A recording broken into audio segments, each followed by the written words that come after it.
क्योंकि सर हमारे प्रश्न का जवाब दीजिए सर।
क्या हुआ था यार? ये लोग बोल रहे हैं कि मैंने उसको झूठ बोल रहे हैं सर। मैं दया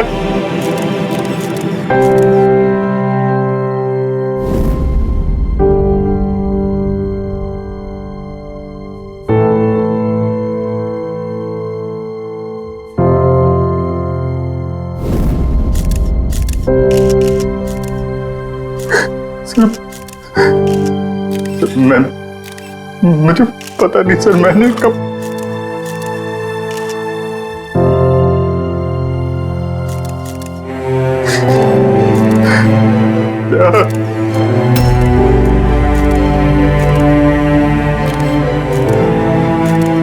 नहीं अभिजीत, तुम अंदर नहीं जा सकते। तुमने दया की जान ले ली है। मैं तुम्हें गिरफ्तार कर रहा हूं।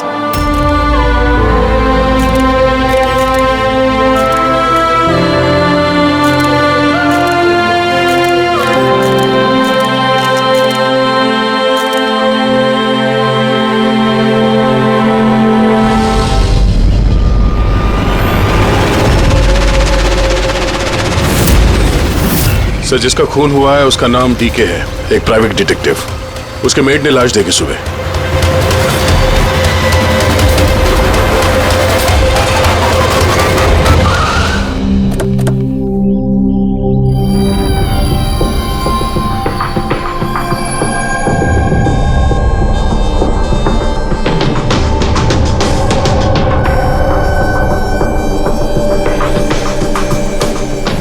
दया, चेहरे के तो चिथड़े उड़ गए हैं।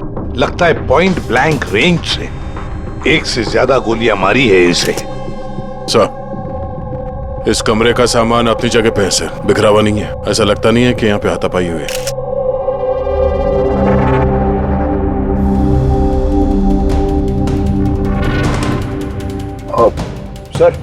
सर ये कबर्ड और सेफ तो खुला हुआ है और सब सामान अपनी जगह पे भी है। ऐसा लग रहा है कि इसको किसी ने हाथ ही नहीं लगाया।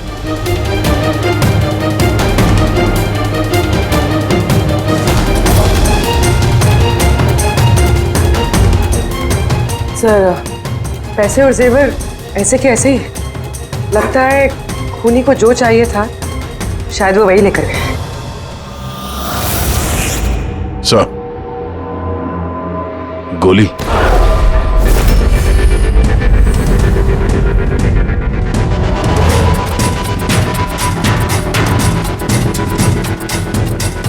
3 गोलियां चली है दया।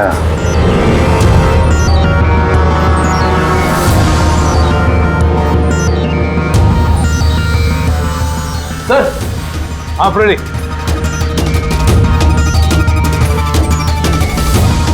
सर ये खिड़की के कांच निकाले हुए हैं, मतलब खूनी यहीं से अंदर घुसा है। हाँ, काम करो फ्रेडी, फिंगरप्रिंट्स उठा। आ गया। डीके का मोबाइल फोन सर। बनने से पहले डीके ने 3 बार किसी संजय को कॉल किया। संजय? किसी संजय को जान किया?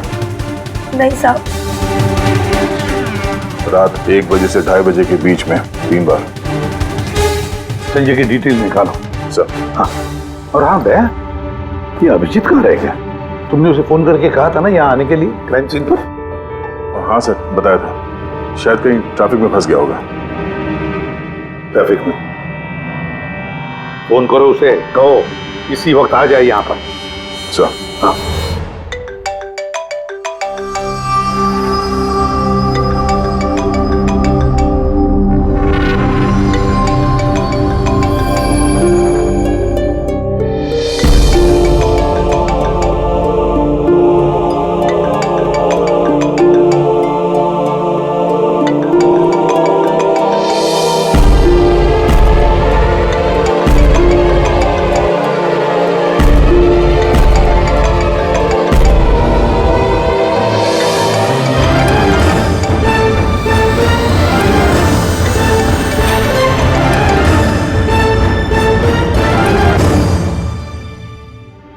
अदय, क्या बोल रहा है अभिजीत? कहाँ है वो?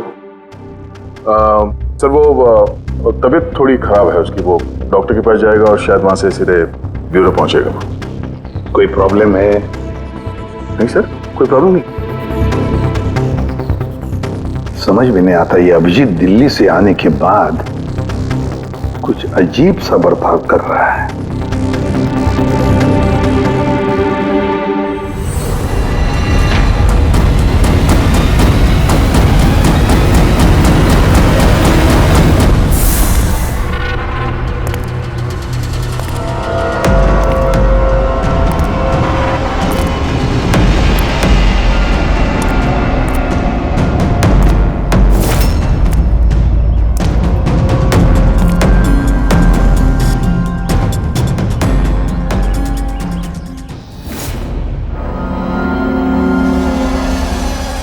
तुमको मेरी मदद की जरूरत है। तुमको? हाँ?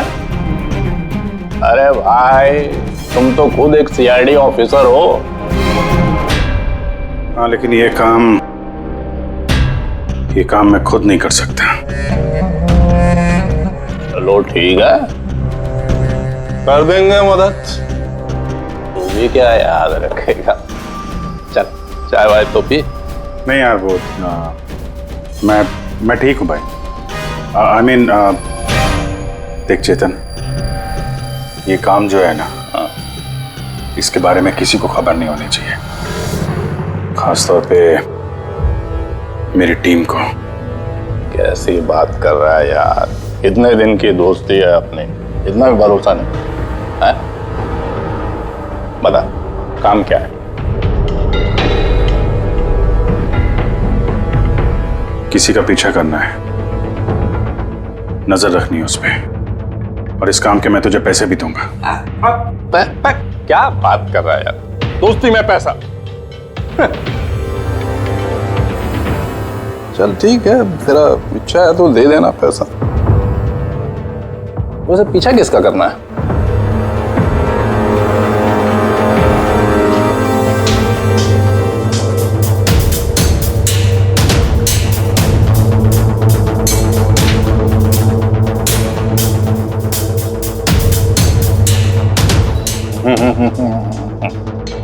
अभिजीत, लगता है तूने गलती से गलत फोटो दे दिया है। कोई गलत फोटो नहीं है, तुझे इसी का पीछा करना है।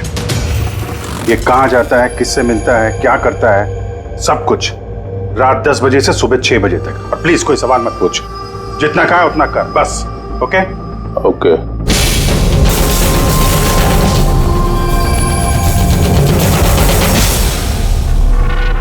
या तो अभिजीत पागल हो गया है या बहुत बड़ा कोई गेम चल रहा है।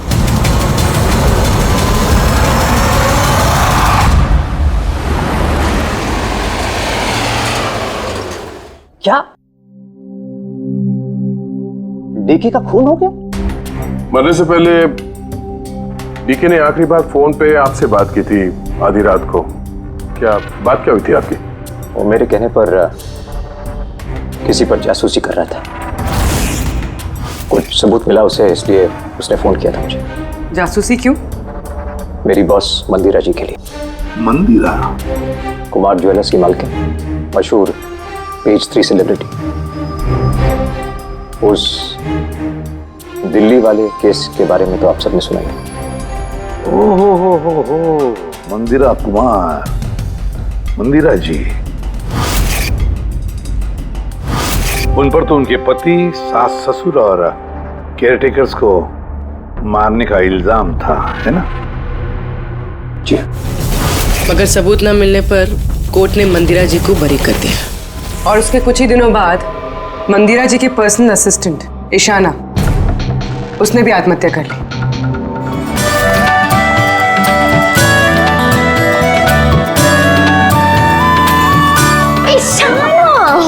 हाय मारिया, तू आज भी लेट हो गई ना? जल्दी जाओ, संजय सर तुम्हारा वेट कर रहे कब से। गॉड, संजय सर इतनी जल्दी क्यों आ गए? आ भी गए और बहुत गुस्से में। ओह गॉड, तू मेरा बैग संभाल, मैं आती हूँ।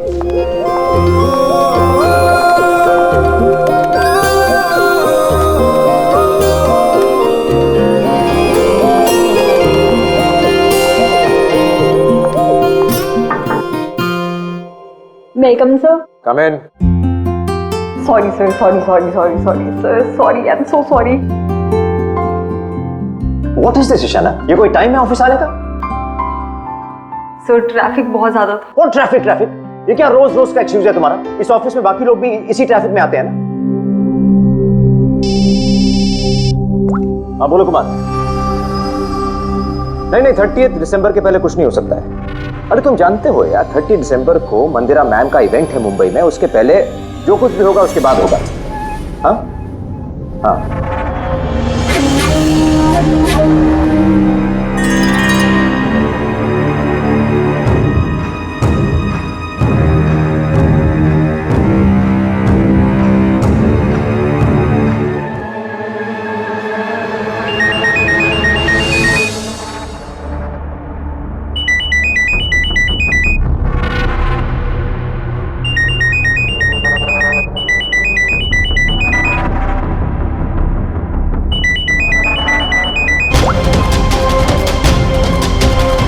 ठीक है, ओके।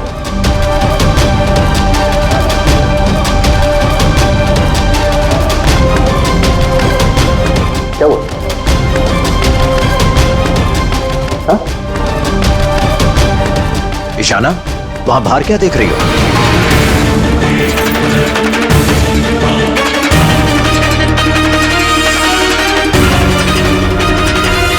मेरे ही कैबिन की खिड़की से कूदकर आत्महत्या की थी उसने।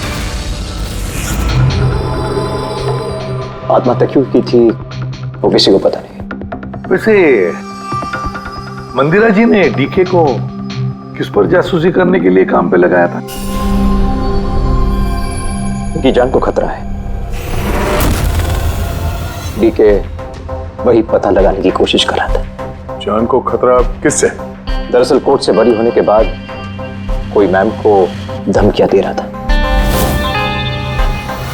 ये धमकियां फोन पर ही? जी हाँ, फोन पे भी, अनजान नंबरों से और टाइप किए गए चिट्ठियों से भी। मैम दोबारा पुलिस के चक्करों में पड़ना नहीं चाहती थी, इसलिए डीके को हायर किया था उन्होंने। तो कुछ पता चला डीके को? उसके हाथ कुछ सबूत तो लगा था कि उसने एक पेन ड्राइव में सेव करके रखा था। वो पेन ड्राइव वो मुझे देना चाहता था, इसलिए दिल्ली से मुंबई आया था मैं। तो डीके के घर में उसका लॉकर खुला हुआ था, तो कहीं उस लॉकर से ये पेन ड्राइव चोरी तो नहीं हुआ था? हो सकता है दया, उसके घर में हमें एक लैपटॉप भी मिला सर, शायद उससे कुछ पता चल जाए। मंदिरा ऐसे कैसे कर सकती है? उसने अकाउंट फ्रीज कर दिया।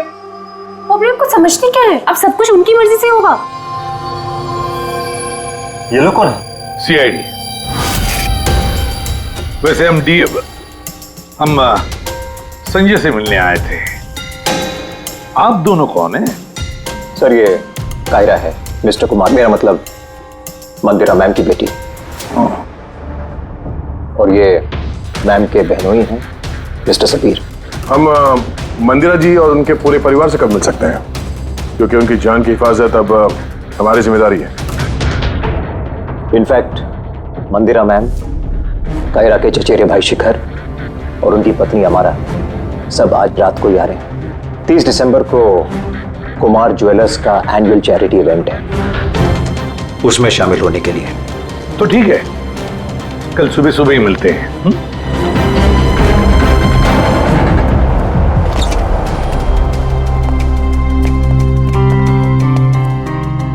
ये सब क्या है? और सीआईडी हमारे पर्सनल मामले में दखल क्यों दे रही है?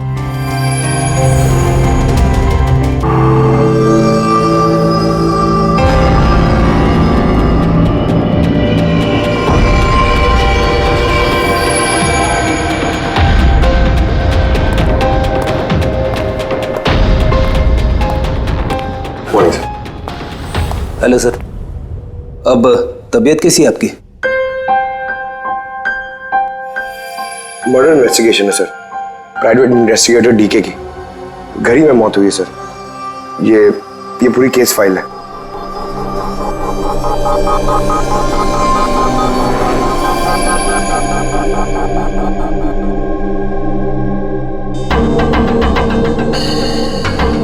सर ये तस्वीरें उसके घर की हैं। घर की तस्वीर है, उसी के घर की तस्वीर है, और यहीं पे इसका मर्डर हुआ है ना?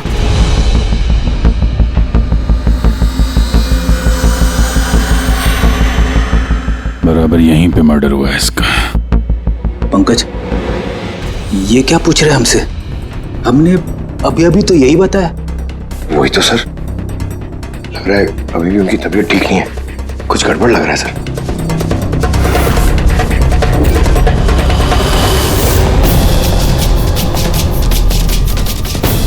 अभिजीत,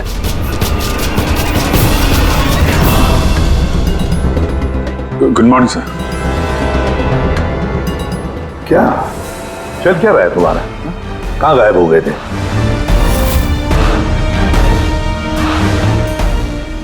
अरे अभिजीत, तुम्हारी तबीयत खराब थी ना, तो डॉक्टर के पास जाना था, यहाँ क्यों? हाँ सर, वो कुछ दिनों से थोड़ी गड़बड़ चल रही है सर, पर अब ठीक है। I am better now. या गड़बड़ चल रही थी। सर, डीके संजय को जो पेन ड्राइव देने वाला था, तो उसका जो डेटा है वो हम हासिल करने का एक तरीका है सर। पेन ड्राइव तो मिला नहीं ना दे, तो फिर डेटा कहां से लाओगे? सर है ना, एक तरीका है, वो हम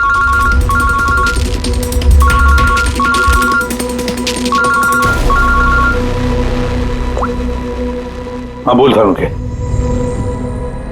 हाँ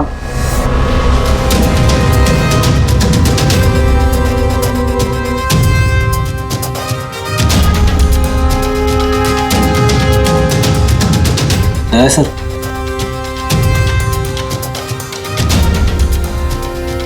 सर, अभिजीत सर की तबीयत अभी भी ठीक नहीं लग रही है। क्यों? सर उन्हें केस के बारे में समझा रहे थे, लेकिन वो हमारी तरफ सुन ही नहीं रहे थे सर, अपने में ही कहीं घूम थे। डैडी सर, मंदिरा केस के बारे में सारी डिटेल्स निकालनी है, न्यूज़पेपर्स पे, टीवी पे जो भी आया है सब।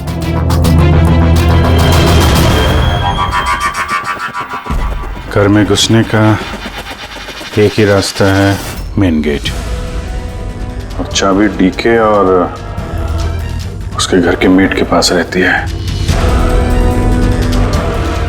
बाथरूम की खिड़की, मतलब कातिल कातिल ने बाथरूम की खिड़की का कांच निकाला और अंदर घुसा, और उसके बाद अभिजीत क्राइम सीन पर था भी नहीं, और यहाँ पे तो बाथरूम का कोई फोटो भी नहीं है, तो फिर इससे ये सब कैसे पता? अभिजीत मुझसे कुछ छुपा रहा है, मगर क्या?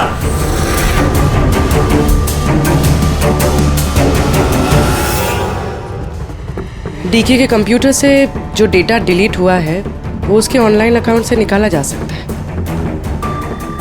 बस एक बार ये पासवर्ड मैच हो जाए।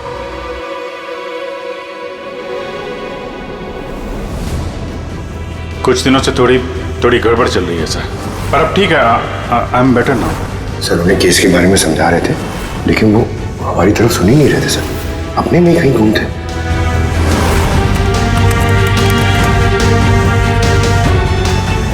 यस सर पासवर्ड मैच हो गया।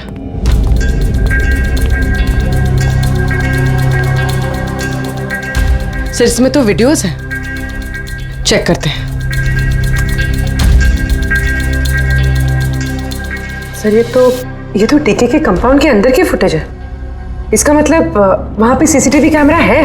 नहीं था, हमारे पहुंचने से पहले किसी ने निकाल लिया। पर निकाला किसने होगा? दूसरा वीडियो देखना।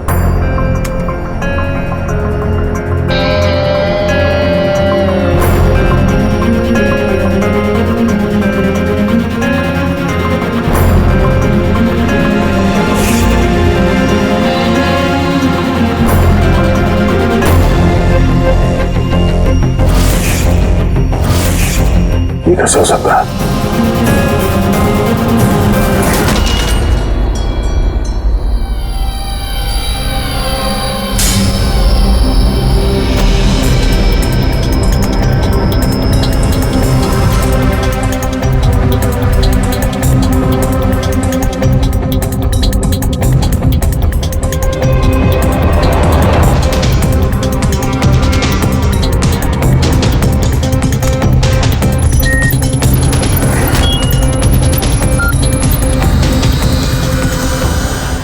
सब आपने अच्छी तरह से क्रॉस चेक तो कर लिया ना?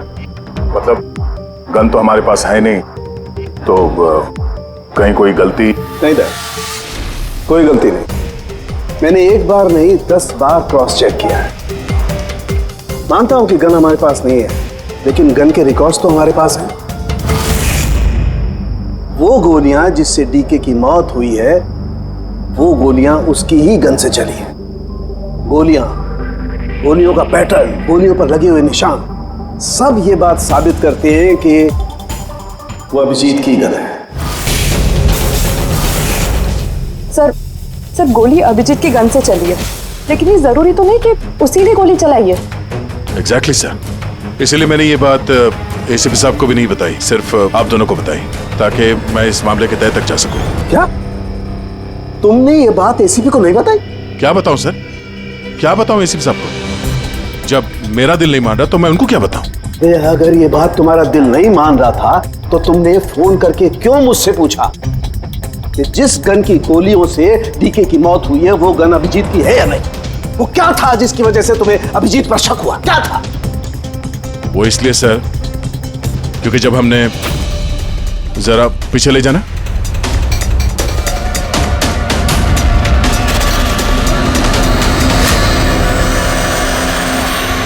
अभिजीत डीके के घर में? तो दया, फिर भी तुम अभिजीत को बचाने की कोशिश कर रहे हो। देखो दया, अभिजीत और तुम्हारी दोस्ती को मैं बहुत अच्छी तरह से मानता हूं, उसका आदर भी करता हूं, लेकिन ड्यूटी, अपना फर्ज किसी भी रिश्ते, किसी भी दोस्ती से ज्यादा बड़ा होता है, और ये बात मुझे तुम्हें बताने की जरूरत नहीं है। सर बिना ठोस सबूत के अभिजीत सर पे शक करना। सबूत नहीं था तो क्या था पूरी? अभिजीत डीके के घर में घुसा, ये सबूत नहीं तो क्या है पूर्वी? अभिजीत सर डीके के घर में घुसे ये हमने देखा, लेकिन उन्होंने डीके का खून किया ये तो नहीं देखा ना। सर ये भी तो हो सकता है कि उनकी गन से डीके को किसी और ने मारा हो सकता है, ये हो सकता है कि अभिजीत की गन से डीके को किसी और ने मारा हो, लेकिन ऐसी हालत में अभिजीत की गन अभिजीत के पास नहीं होनी चाहिए। क्या तुम लोगों को अभिजीत ने बताया? उसने बताया कि उसकी गन गुम हो चुकी है, कोई गुमशुदगी की रिपोर्ट लिखाई उसने। वो सवेरे से तुम लोगों के साथ है क्या? उसने बताया कि वो ऐसे अजीब से कपड़े पहन करके डीके के घर में क्यों घुसा, और वो भी बाथरूम का शीशा तोड़? बताया उसने? बताया? सर, आपके सारे सवालों का जवाब मैं अभिजीत से पूछ लूंगा, पर सर तब तक के लिए प्लीज सर, तब तक के लिए एसीपी साहब को कुछ मत बताना। मैं तुम लोगों की हालत को समझ रहा हूं, मुझे खुद भी अच्छा नहीं लग रहा है। Please sir, please. ठीक है, कल सुबह तक। दया, मैं कल सुबह तक का टाइम तुमको देता हूं। या तो सच का पता लगा लो, या फिर ये सारी की सारी बात खुद एसीपी को बता दो। अगर तुमने एसीपी को ये बात नहीं बताई तो फिर मैं खुद प्रद्युमन को ये सारी की सारी बातें बताऊंगा।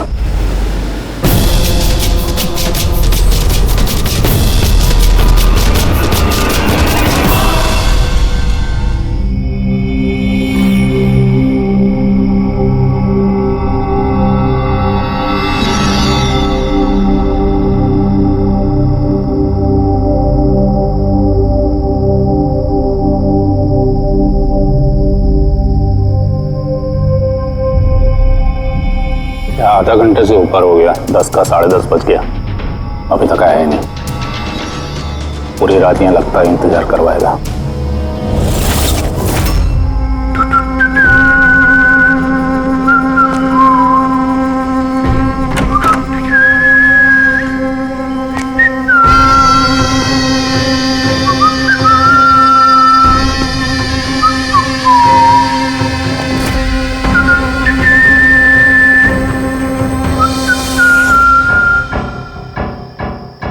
तुझे इसी का पीछा करना है। ये कहाँ जाता है, किससे मिलता है, क्या करता है, सब कुछ रात 10 बजे से सुबह 6 बजे तक। ये अभिजीत है? इसको क्या हुआ? ये हुलिया क्या बना रखा है इसने?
सर, दिल्ली से सब लोग आ गए हैं। मंदिरा मैम, अमारा मंदिरा के देवर की बहू, कायरा मंदिरा की सौतेली बेटी, सबीर मंदिरा का बहनोई, शिखर मंदिरा के देवर का बेटा। आइए मैम, ये SCID की टीम, एसीपी साहब। अच्छा हुआ आप लोग आ गए। डीके के कातिल का पता चला? अरे आपको तो मालूम होगा कि हमारा मशहूर एनुअल इवेंट 30 दिसंबर को होने वाला है। आई होप कि आपने मेरी सिक्योरिटी के सारे बंदोबस्त करा दिए हैं। देखिए, मुझे गलत मत समझिएगा, लेकिन मैं कोई चांस नहीं लेना चाहती एक्चुअली। ये इवेंट मेरे लिए बहुत ज़्यादा इम्पोर्टेंट है, लेकिन अपनी जान से ज़्यादा नहीं। क्या आपको पूरा यकीन है कि आप मेरी हिफाजत कर पाएंगे? और डीके के केस में क्या प्रोग्रेस हुई? उसकी तहकीकात कहाँ तक पहुंची? वो सब जानने की आपको कोई जरूरत नहीं है मंदिरा की। रही बात आपकी सुरक्षा की, वो हमारी जिम्मेदारी है। How interesting. भाभी जी, आपको डर लग रहा है मंदिरा जी को? भाई, जिसका कानून भी आज तक कुछ नहीं बिगाड़ पाया, मानना पड़ेगा उस इंसान को जिसने आपको डरा दिया। शायद उसे पता नहीं होगा ना इनके बारे में कि ये क्या क्या कर सकती है। क्या आपको भी लगता है कि मैंने अपने पति और बाकी लोगों को मारा है? देखिए मंदिरा जी, आप पर जो भी आरोप है उससे हमें कुछ लेना देना नहीं है। कोर्ट ने आपको बरी कर दिया है और हम कोर्ट के फैसले का सम्मान करते हैं। आप सिर्फ इतना बताइए, आपको किस पे शक है? कौन है वो जो आपको मारना चाहता है? शक? जी हाँ, शक। नहीं नहीं नहीं नहीं, मुझे शक किसी पर भी नहीं है, बल्कि मुझे पूरा यकीन है कि मेरे मरने के बाद ये सब बहुत खुश होंगे और मुझे मारने की साजिश में भी इनमें से किसी एक का हाथ है। And I am very sure कि ईशाना की आत्महत्या में इनमें से किसी एक का हाथ है। अब आप ही बताइए, इतने प्यारे अच्छे रिश्तेदारों के होते हुए मुझे दुश्मन की क्या जरूरत है?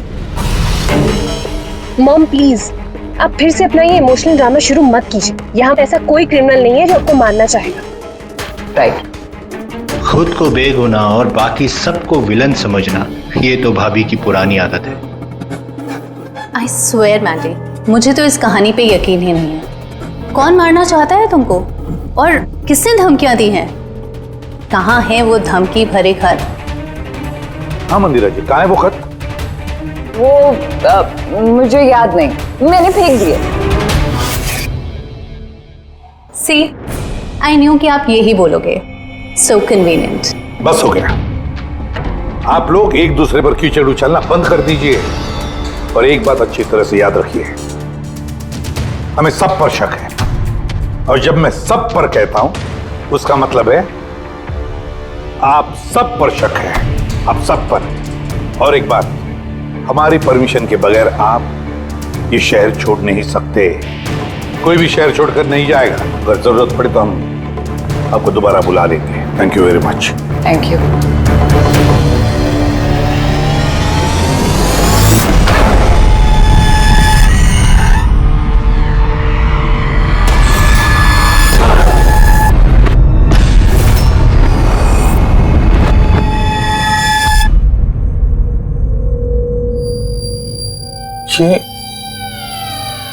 ये मैं हूं?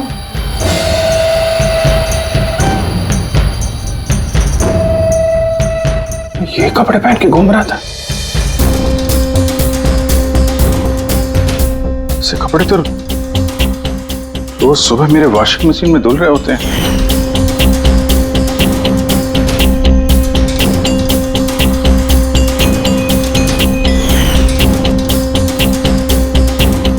पर ये जूते, यार ये जूते गंदे रहते जैसे मैंने इन्हें पहना हो। लेकिन मुझे याद नहीं मैं ये कपड़े कब पहनता हूं। सच में मुझे क्या हो रहा है मेरे साथ? ये कार में कौन है? ये किससे बात कर रहा हूं मैं? कौन है कार में? नहीं, मैंने नहीं देखा।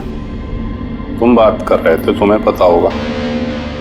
और तुम कल तो मुझे पहचाने ही नहीं।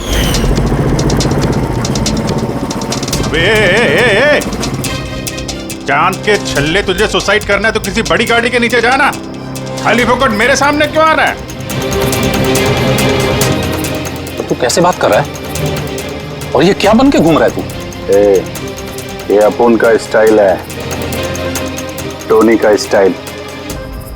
तू कौन? मैं कौन? मुझे नहीं पहचानता है? और ये टोनी कौन है? अरे टोनी अपुन है, और कौन? यार अभिजीत, देख यार, किसी केस के सिलसिले में तू ऐसा कर रहा होगा तो मुझे बता दे यार। डरा मत भाई। अदरा कौन अभिजीत? कौन सा केस? ये तू क्या बोल रहा है ना, मेरे भेजे में कुछ घुस नहीं रहा, समझा?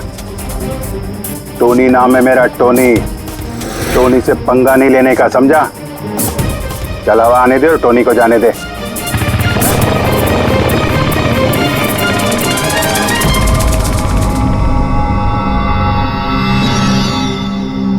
ये अभिजीत अपने आप को टोनी क्यों बोल रहा है? टोनी? कौन टोनी? सच में तेरे को कुछ भी याद नहीं है? नहीं, मुझे कुछ याद नहीं, सच कह रहा हूं मैं। मतलब तू कार में उन लोगों से बात कर रहा था, उसके बाद तू गेस्ट हाउस के अंदर गया। Guest house? हाँ, फिर थोड़ी देर बाद तू बाहर आया। मैं गेस्ट हाउस के अंदर गया? मैंने अंदर क्या किया है? तूने देखा कुछ किया मैंने? मैं कैसे देख सकता हूं, मैं तो बाहर था ना। क्या हो रहा है? मुझे वहां जाना होगा। कहाँ है? कौन सा गेस्ट हाउस है ये? हैं?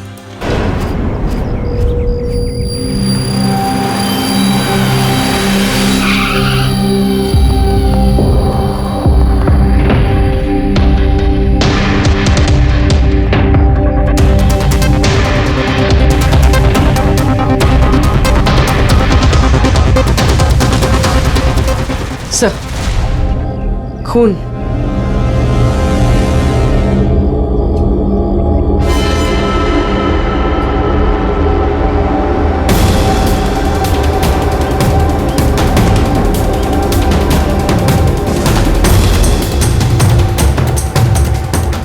अभिजीत,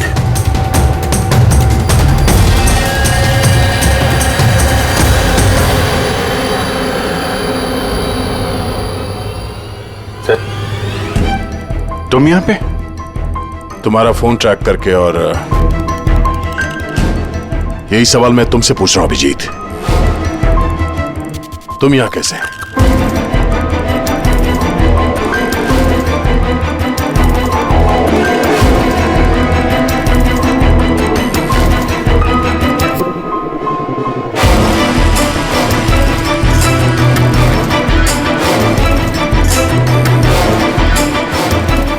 नहीं, ये मैं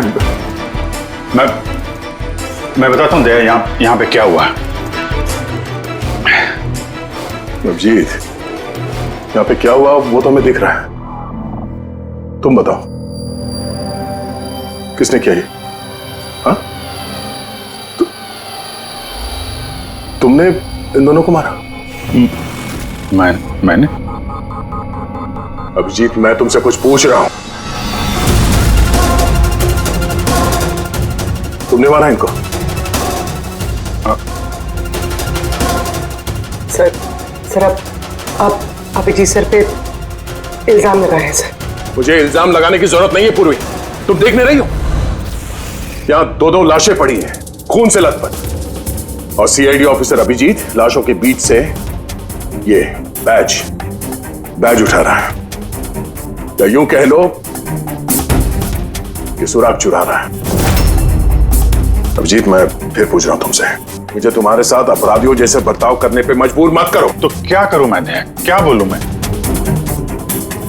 अगर मैं बोलूं कि मैंने ये नहीं किया तो मानोगे? अगर मैं कहूं कि मुझे पता नहीं कि मैंने किया है या नहीं? आई नो मैं अनर्गल बोल रहा हूं, लेकिन तुम लोग तो मुझे जानते हो ना। अभिजीत, यहां मेरे सामने जो सबूत पड़े हैं उनको देखकर हम कुछ कह नहीं सकते। मुझे अपना फर्ज निभाना होगा।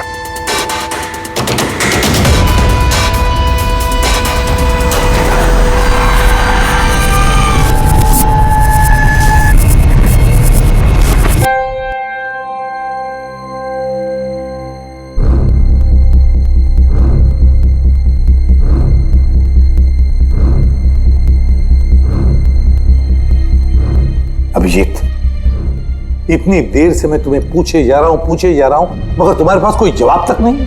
हा? तुम जानते हो तुम पर कैसा इल्जाम है? कुछ समझ रहे हो तुम? सर वो नहीं, बस तुमसे ये उम्मीद नहीं थी दया। इतना सब हो गया और तुमने मुझे बताया तक नहीं। क्यों नहीं बताया मुझे दया? ये तो सड़न के तूने मुझे बताया, वरना पता नहीं। दया, मैंने वही किया जो सही था। बताओ अभिजीत, क्या तुमने ये खून किया है? अभिजीत, क्या ये खून तुमने किया है? मुझे नहीं पता सर। पता नहीं कैसे? डैम इट, पता नहीं कैसे? हाँ? डीके के घर में चोरी छुपे तुम घुस रहे थे, उसका सीसीटीवी फुटेज मैंने देखा। उन लाशों के बीचों बीच खड़े थे तो दैन तुम्हें खुद या पकड़ के लाया। डीके और उन बॉडीगार्ड पे जो गोलियां चली वो तुम्हारी इस गन से चली है, इसी गन से चली है। और तुम कह रहे हो कि तुम्हें कुछ पता नहीं? मेरी आंखों में आंखें डालकर बताओ मुझे, कहो कि तुमने ये खून नहीं किया, कहो कि तुमने कुछ पता नहीं है तुम्हें। नहीं पता है सर, मुझे कुछ नहीं पता सर, सॉरी। क्या बताऊं मैं आपको, क्या बोलूं सर, जब मैं खुद नहीं जानता सर कि मैं डीके के घर में क्यों पहुंचा, कैसे ये सारे खून मेरे इस गन से हो रहे हैं, मुझे नहीं पता सर। सर मैं तो डीके को जानता भी नहीं, मैं उन बॉडीगार्ड्स को नहीं जानता, मैं मंदिरा को नहीं जानता, मैं तो अपने आप को भी नहीं जानता सर। मैं क्या करता हूं, कहां जाता हूं, किससे मिलता हूं, मुझे नहीं पता। पिछले कुछ दिनों से मेरे साथ कुछ तो हो रहा है, लेकिन मुझे ठीक से पता नहीं चल रहा है। दिन भर सब कुछ ठीक रहता है, रात को घर जाता हूं, खाना खा के सो जाता हूं, और जैसे ही सुबह उठता हूं तो अजीब से कपड़े, अजीब से जूते जो मेरे नहीं हैं, पता नहीं कहां से मेरे घर में आ जाते हैं। कपड़े वॉशिंग मशीन में धुल रहे होते हैं, जूतों पे मिट्टी लगी रहती है, ऐसा लगता है कि जैसे मैंने उनका इस्तेमाल किया है, लेकिन मुझे पता नहीं चलता। थकान सी रहती है, ऐसा लगता है कि जैसे मैं रात भर जगा हूं, लेकिन जग के मैंने क्या किया मुझे नहीं पता। लगता है हर रोज मेरी जिंदगी के 6-8 घंटे गायब हो जाते हैं, जिनके बारे में मुझे कुछ पता नहीं। आप कहते हैं कि मैं डीके के घर गया, हो सकता है, लेकिन मुझे नहीं पता। मैंने डीके और उन बॉडीगार्ड्स को मारा, लेकिन मुझे नहीं पता। मैं मंदिरा को मारने की कोशिश कर रहा हूं, लेकिन मुझे नहीं पता। मैं क्या करता हूं, मैंने क्या किया है, मैं क्या करने वाला हूं, मुझे नहीं पता सर, मुझे नहीं पता।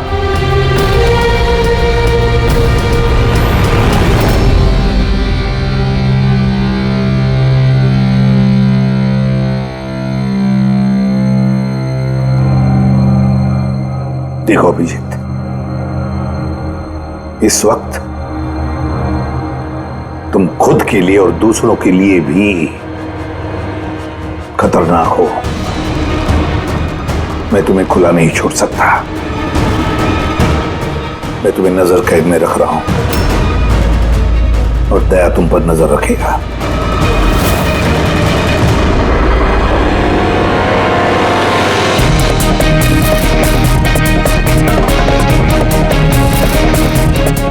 दया,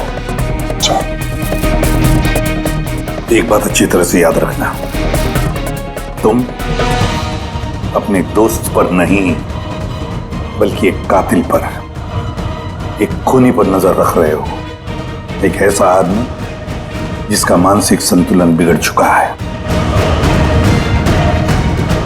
अब से इस केस की तहकीकात मैं खुद करूंगा, और तुम अभिजीत को रोकोगे कोई भी जुर्म करने से। अगर उसके लिए तुम्हें अभिजीत पर गोली भी चलानी पड़े तो वो तुम चलाओगे। Is that clear? Yes sir.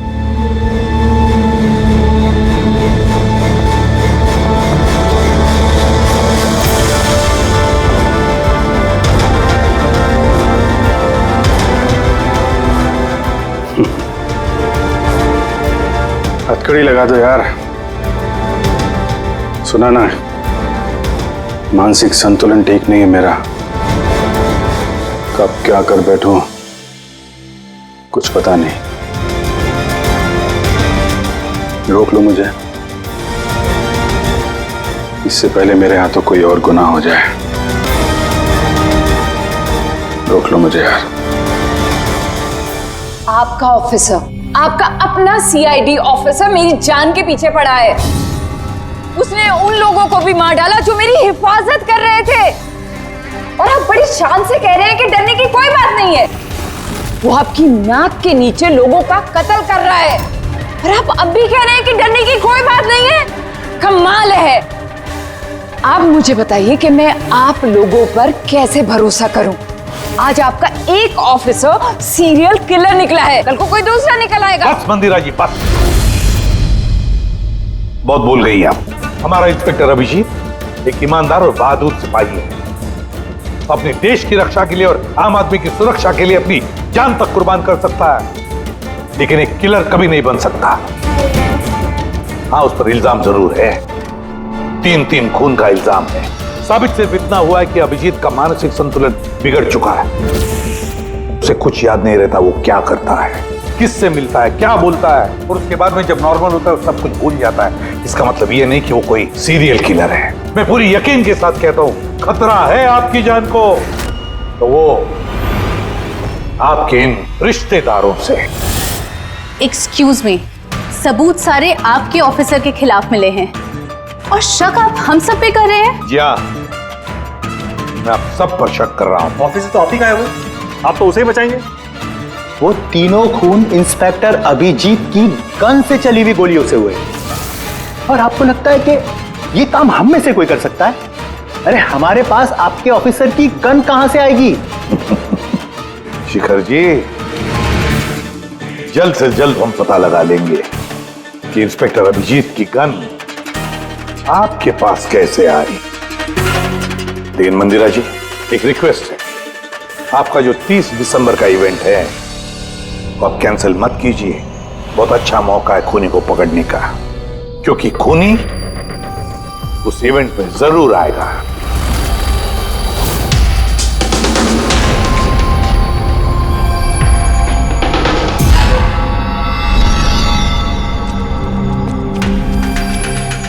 Sir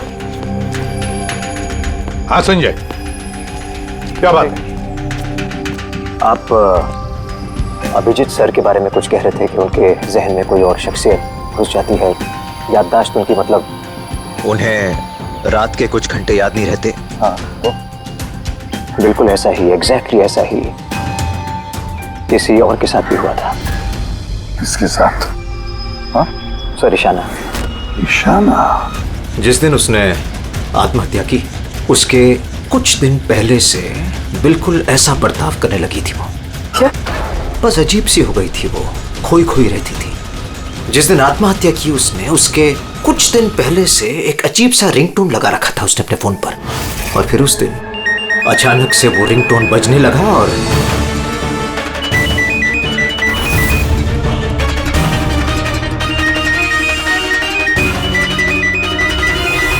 sir ऐसा लग रहा था कि वो ईशाना नहीं कोई और है। सर अभिजीत सर भी तो दिल्ली से आने के बाद इस तरह से बिहेव कर रहे हैं।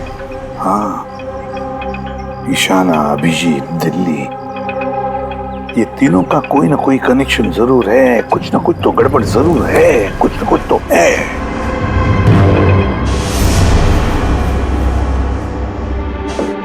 कॉफी?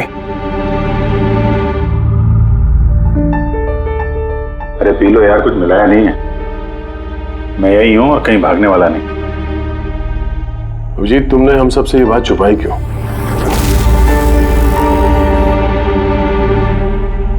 छुपानी पड़ी यार, क्या करता। मुझे कुछ समझ में नहीं आ रहा था कि मैं क्या करूं, मेरे साथ क्या हो रहा है। मैं खुद ही कंफ्यूज हूं, तो मैं उसमें तुम्हें क्यों फंसाऊं यार, इसलिए, और कोई बात नहीं है। मुझ पे भरोसा नहीं रहा या मुझे इस लायक नहीं समझते कि मैं तुम्हारी कोई मदद कर सकता हूँ? क्या यार, कैसी बात कर रहा है यार, ऐसा कुछ नहीं है। तो फिर कैसी बात है? मुझे तो ये लगने लगा है कि मैं तुम्हें जानता भी नहीं हूँ। इस वक्त मैं यहाँ बैठकर जिस आदमी से बात कर रहा हूँ वो अभिजीत है या फिर कोई टोनी।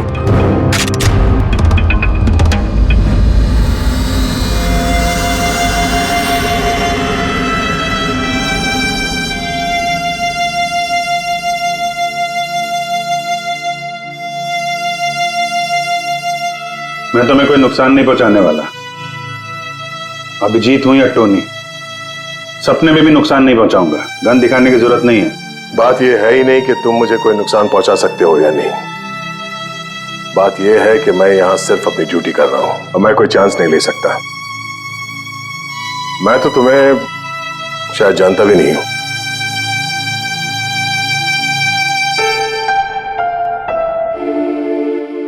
ठीक है, जब तुम समझने को तैयार ही नहीं है तो क्या।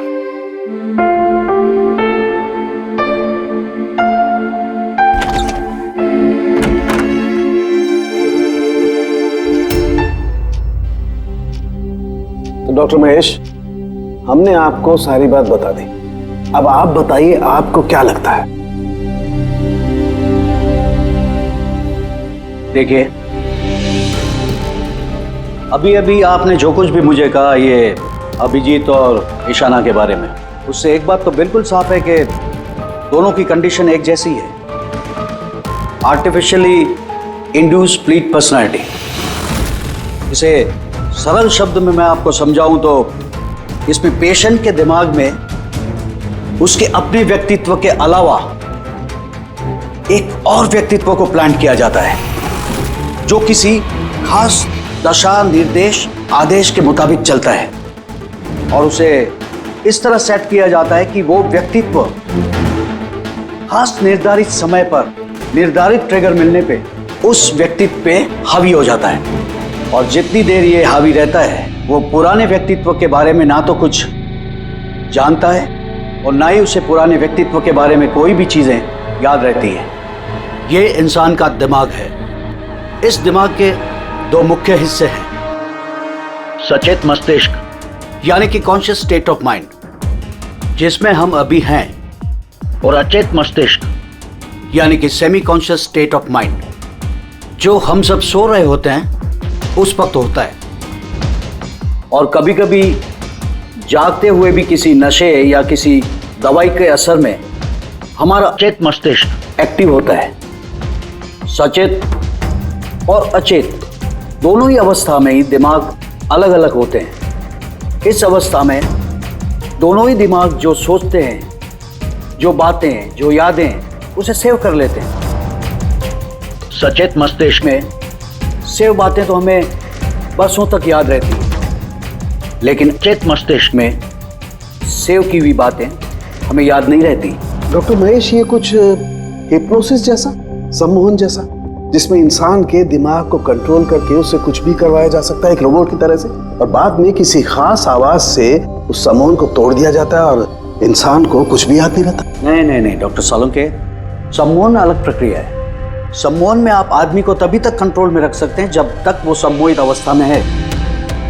सम्मोहित अवस्था से एक बार बाहर निकलने के बाद उसे वापस सम्मोहित करना पड़ता है। ये मुद्दा ही बिल्कुल अलग है। यहां पर इंसान के दिमाग में एक घटना जो बिल्कुल घटी नहीं है, एक व्यक्ति जो है ही नहीं, उसे उस इंसान के अंदर डाला जाता है। उसके दिमाग में ये बात फिट की जाती है। अच्छा, तो इसका मतलब है यही सब कुछ तो अभिजीत के साथ हो रहा है। किसी भी तरह से अभिजीत को ट्रिगर मिलता है जिसकी वजह से टोनी जाग जाता है। Exactly sir. रात को अभिजीत के सो जाने के बाद उसको जरूर कुछ आवाजें सुनाई देती होगी, जो कि उस टोनी के लिए ट्रिगर हो सकती है। वो आवाज सुनते ही टोनी जाग जाता है, लेकिन अभिजीत वहीं सोया रहता है। टोनी जाग जाता है वो टोनी जो खूनी है, जो दरिंदा है, जो मुजरिम है, और अभिजीत के जानने वालों में से वो किसी को भी नहीं जानता। अगर ऐसा है तो अभिजीत के अंदर के टोनी को भी किसी भी तरह से कमांड दिया गया है मंदिरा को मारने का।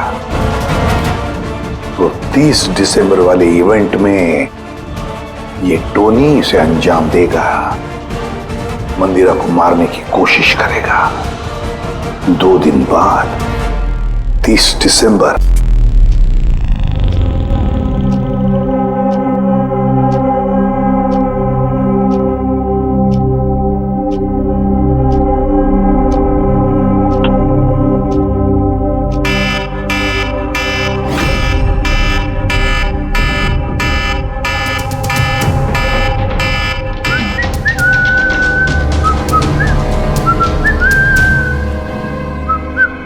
अभिजीत,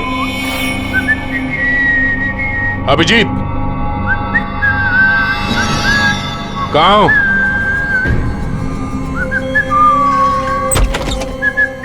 अभिजीत, अभिजीत, ओए, टोनी।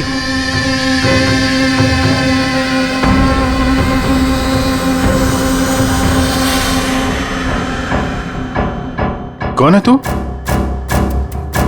तू अपन के घर में क्या कर रहे ला? अभिजीत, टोनी, तुम यहां से बाहर नहीं जा सकते। तुम यहां नजरबंद हो। इस घर के अंदर रहना होगा, समझे? टोनी को अपना काम करने का है। मेरे रास्ते में खाली पीली आएगा, भेजा उड़ जाएगा। चल अब आने दे। घर से बाहर नहीं, घर में। हाथ हटा, हाथ हटा। बोला ना टोनी को अपना काम करने का है। मेरा भेजा मत हिला। मेरे और काम के रास्ते के बीच में कोई नहीं आ सकता। चल। टोनी, तुम कहीं नहीं जाओगे। यहीं घर पे रहोगे तुम, समझा? क्या बोला? टोनी पे हाथ उठाया तूने? टोनी पे हाथ उठाया? अभिजीत, अभिजीत, अभिजीत।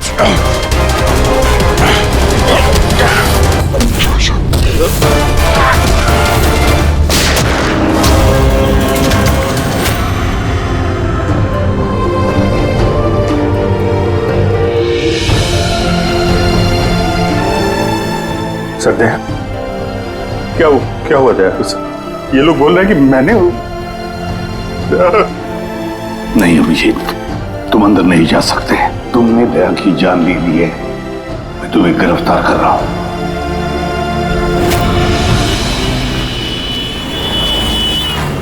ईशाना के फोन रिकॉर्ड्स में डॉक्टर तानिया का नाम कई बार है। आप में से कोई जानता है डॉक्टर तानिया को? आत्महत्या करने से पहले वो डॉक्टर तानिया से मिली थी क्या? ये डॉक्टर तानिया कहीं डेंटिस्ट तो नहीं? ईशाना मरने से पहले कई बार एक डेंटिस्ट से मिली थी। मुझे नाम तो नहीं मालूम, पर हो सकता है ये वही हो। जितना मुझे लगता है ये कोई डेंटिस्ट तो नहीं है। कुछ दिनों पहले सीआईडी ऑफिसर अभिजीत यहाँ रुके थे। Yes ma'am. उस पूरे हफ्ते में यहाँ जो कोई भी रुका था उन सब की लिस्ट चाहिए। और उनके स्टे के दौरान इस लॉबी की सीसीटीवी फुटेज भी देखनी है।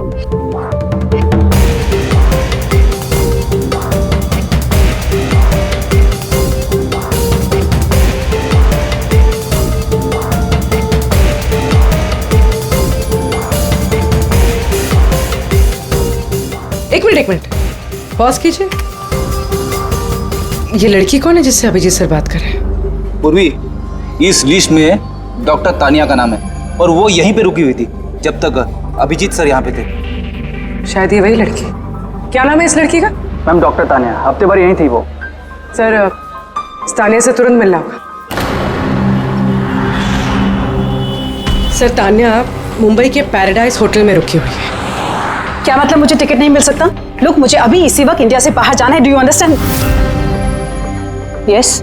डॉक्टर तानिया? जी, आप कौन? ईशाना, ईशाना की दोस्त, सीआईडी ऑफिसर पूर्वी।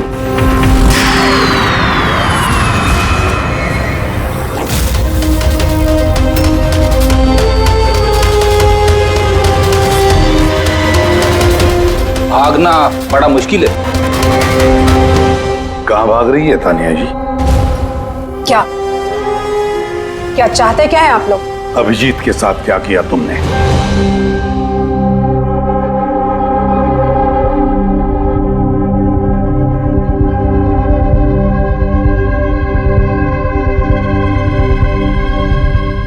ईशाना और अभिजीत के दिमाग के साथ मैंने ही एक्सपेरिमेंट किया है। ईशाना को आत्महत्या करने के लिए और अभिजीत को एक मर्डर करने के लिए मैंने ही प्रोग्राम किया था। कैसे कैसे किया तुमने program? Artificially induced split personality के जरिए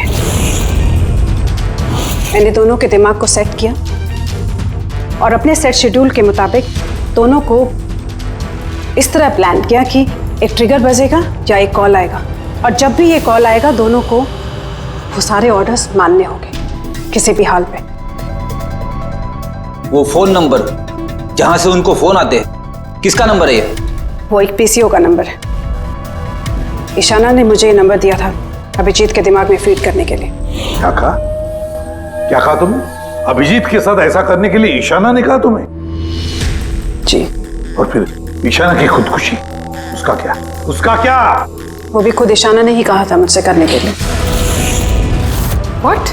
जी, कहा तो ईशाना ने ही था, बट आई एम श्योर कि इसके पीछे जरूर किसी और का हाथ है जिसके बारे में मैं नहीं जानती। क्यों? क्यों करेगी ऐसा वो? ये भी उसकी कोई मजबूरी हो। हमें किसी भी हालत में अभिजीत को इसमें से निकालना होगा। ले चलो इसे। चलो। वो बाहर नहीं आ सकता। क्यों? मैंने अभिजीत के दिमाग को प्रोग्राम किया है, सम्मोहित नहीं कि जाकर उसका सम्मोहन तोड़ दूं। मैंने अभिजीत के दिमाग में खूनी को प्लांट किया है, टोनी को। यही है वो आर्टिफिशियली इंड्यूस्ड पर्सनालिटी जो अब कभी बाहर नहीं निकलेगा। और मैं चाहूं भी तो भी मैं अभिजीत को इससे बाहर नहीं निकाल सकती, क्योंकि अगर मैंने ऐसा किया तो या तो अभिजीत पागल हो जाएगा या उसकी जान भी जा सकती है। मतलब ये कि जब भी ट्रिगर होगा टोनी मंदिरा को मार के रहेगा, और वो तब तक नहीं रुकेगा जब तक वो वाकई मंदिरा को मार नहीं देता। और इसके बीच में जो भी आएगा वो भी मरेगा। मंदिरा को मारने का ट्रिगर क्या है? क्या ट्रिगर है अभिजीत के लिए? ईशाना के केस में ट्रिगर था एक रिंगटोन, और अभिजीत के केस में ट्रिगर है रिमाइंडर टोन, एक खास तरह का बीप जो मैंने अभिजीत के मोबाइल पे सेट कर दिया था। हम अगर अभिजीत मंदिरा को कैसे मारेगा? क्या प्रोग्राम किया है तुमने, बताओ। वो तब तक मंदिरा को चाकू से मारता रहेगा जब तक कि बहुत सारा खून नहीं बह जाता। और कितने बजे के लिए प्रोग्राम किया ये? 10 बजे। माय गॉड, सिर्फ 2 मिनट बाकी है। गिरफ्तार कर लो इसे।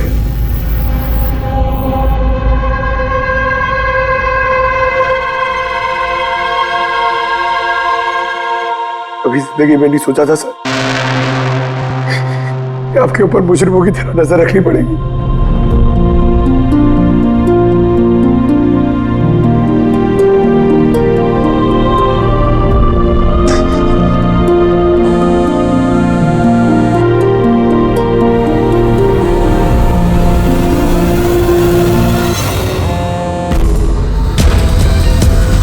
अंकल डैम इट, फोन उठाओ।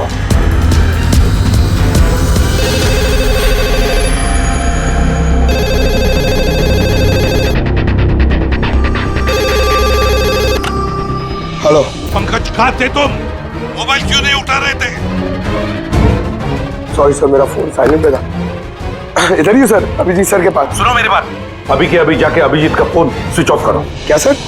फोन स्विच ऑफ करो? फोन स्विच ऑफ करो, जैसे मैंने कहा वैसे करो, अभी इसी वक्त। अभिजीत सर का फोन? पंकज तुम सवाल क्यों कर रहे हो? अभी के अभी जाके फोन बंद करो। देखो बिल्कुल वक्त नहीं है हमारे पास, नहीं तो अभिजीत का टोनी बन सकता है। अभी जाओ जल्दी।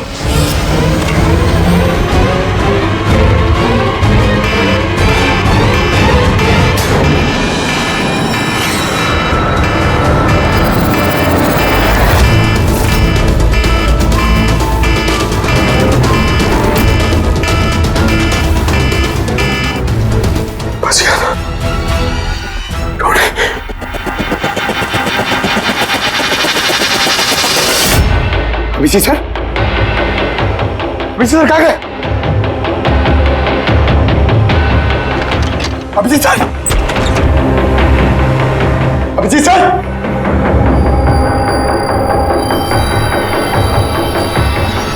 टोनी को बंद करके रखे। हाँ? टोनी को पकड़ेगा तू? टोनी को? जो भी टोनी और मंदिरा के बीच में आएगा वो मरेगा।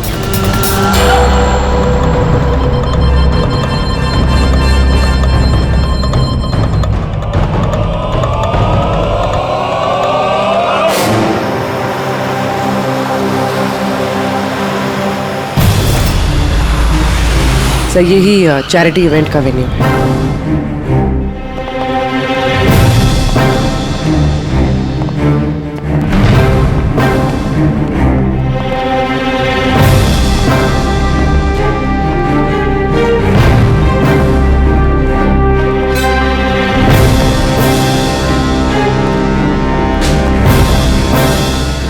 आप लोग रुक जाइए प्लीज।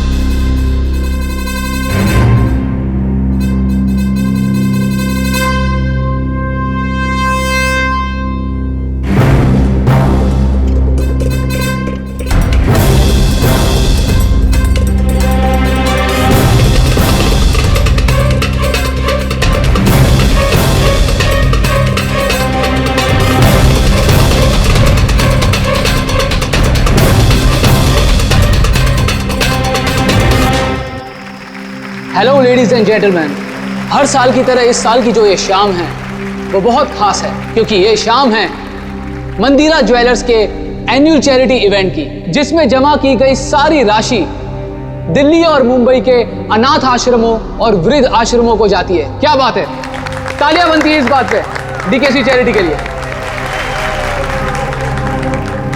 हर साल की तरह इस साल भी जो हमारी मुख्य अतिथि है वो और कोई नहीं है बल्कि मिसेस मंदिरा खन्ना है। तो आइए दोस्तों, आप सभी की जोरदार तालियों के बीच हम स्वागत करते हैं मिसेस मंदिरा खन्ना का। मिसेस मंदिरा खन्ना।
अभिजीत सर,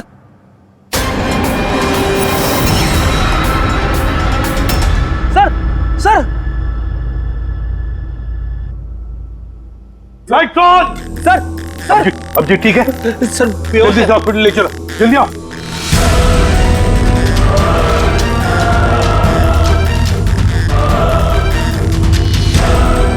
दरवाजा खोलो।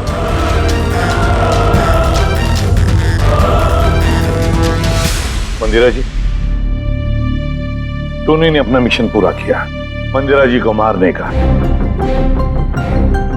वैसे हम पर भरोसा करने के लिए बहुत बहुत शुक्रिया मैम। ये आप लोग मुझे यहाँ क्यों लाए हैं? मुझे तो स्टेज पे होना चाहिए ना।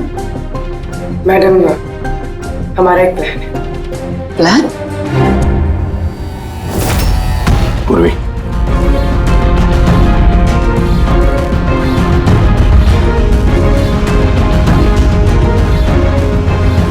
Lights off. मंदिरा जी,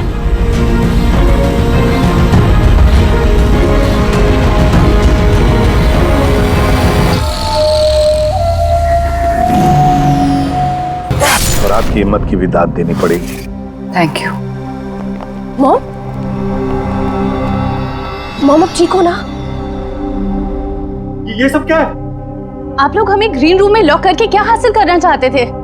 आखिर खूनी तो कोई और ही निकला ना। सर आपने ये सब मॉम की जान को खतरे में डाल कर किया। अगर सचमुच मॉम को कुछ हो जाता तो? ये तो वाकई बहुत बड़ा रिस्क था सर, बट आई होप अब खतरा टल गया। खतरा अभी तक टला नहीं है, क्योंकि इस खेल का असली मास्टरमाइंड अभी तक पकड़ा नहीं गया। कहानी अभी बाकी है।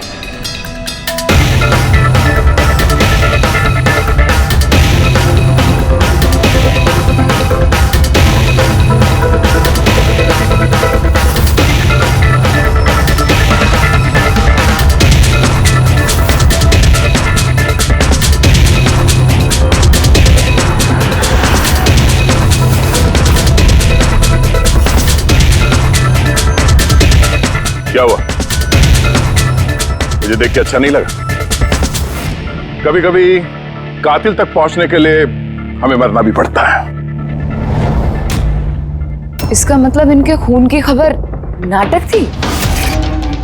मेरी मौत से कातिल बड़ा खुश था कि वो कामयाब हो गया, और उसी समय का हमने फायदा उठाया। हम मंदिरा जी को बचाने में लगे हुए थे और दया मास्टरमाइंड के पीछे लगा था।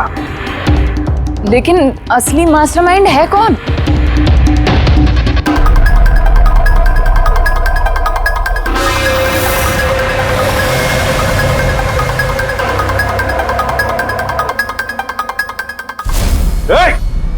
सर कोई भागा सर। पकड़ो उसे।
जुर्म करने वालों को रास्ता हमेशा कम पड़ता है।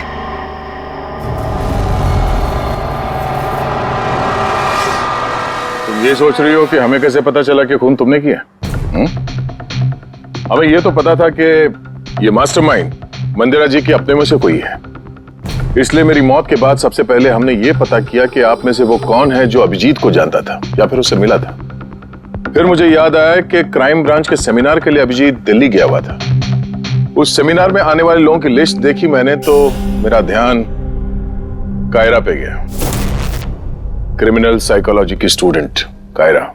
जब हमने डॉक्टर तानिया से पूछताछ की तो पता चला कि ईशाना ने उससे कहा था ये सब करने के लिए।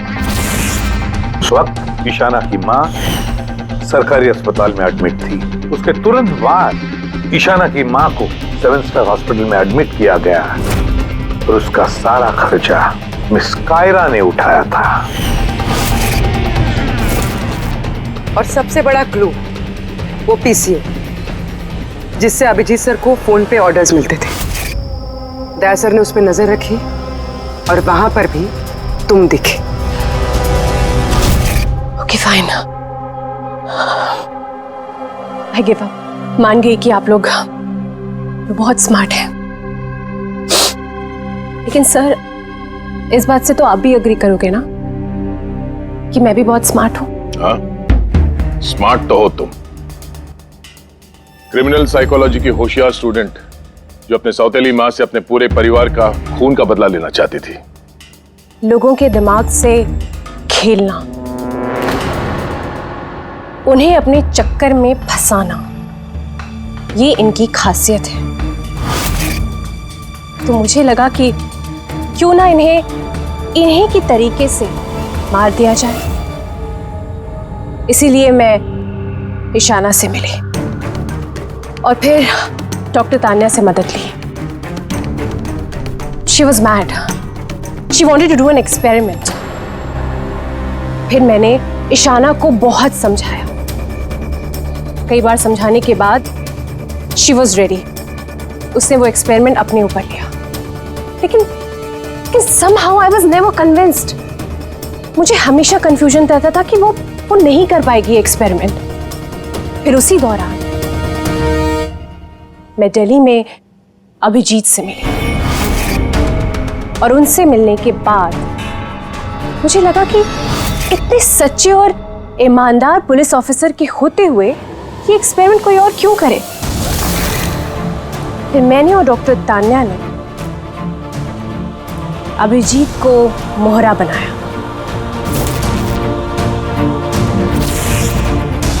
और अपना एक्सपेरिमेंट उन पर किया। और ईशाना हमारे किसी काम की नहीं थी, इसलिए हमने उसे अपने रास्ते से हटा दिया।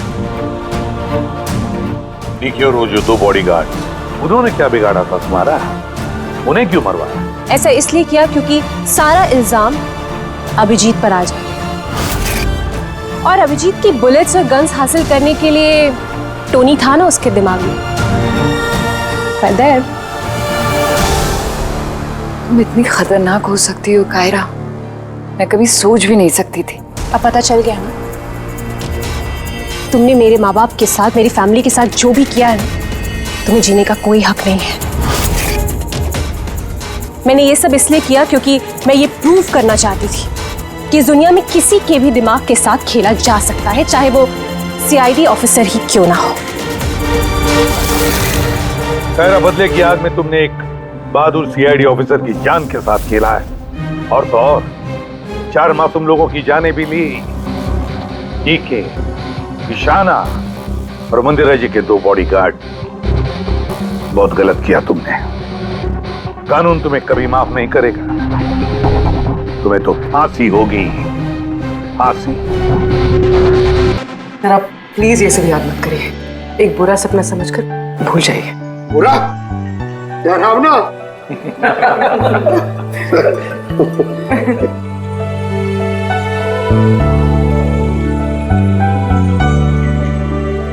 बस, मैं बोलता हूँ कि चलो, केस तो सॉल्व हो गया।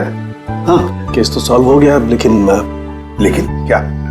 बस अभिजीत के दिमाग में जो टोनी को प्लांट किया गया था, वो मकसद पूरा हो गया। फिर अब उसे कोई ट्रिगर्स नहीं आएंगे, कोई कारा की आवाज सुनाई नहीं देगी, जिसकी वजह से अभिजीत टोनी बन जाता था। हाँ, लेकिन बॉस, लेकिन क्या? बॉस, बात यह है कि टोनी अभिजीत के दिमाग में से कभी नहीं जाएगा। क्या? टोनी अभिजीत की पर्सनैलिटी का हिस्सा बन गया है बॉस। कोई नहीं जानता वो कब, कैसे, कहां सामने आ जाएगा।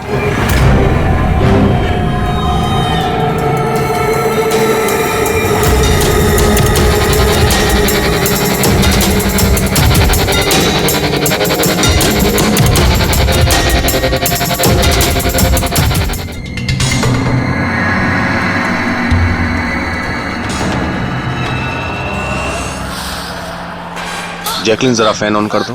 Okay boss. वहां से कुछ लेके तो नहीं आए?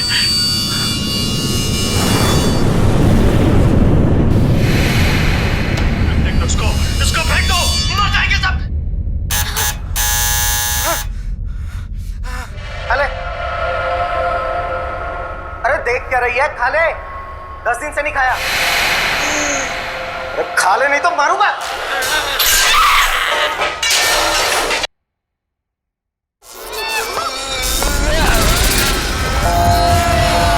अरे तो टीवी अपने आप कैसे चालू हो गया?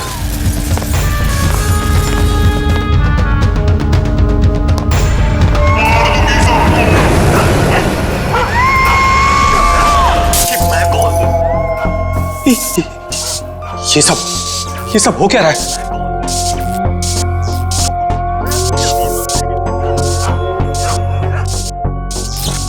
कुछ ना कुछ है यहाँ, कुछ ना कुछ गड़बड़ है।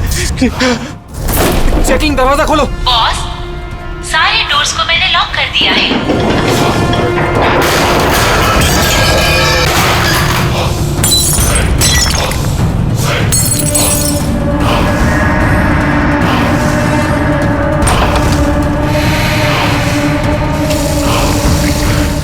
Laptop, laptop, laptop. ये ऑन क्यों नहीं हो रहा?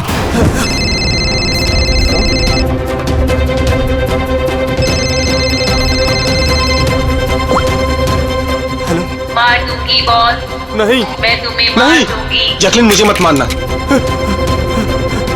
क्या करूं मैं?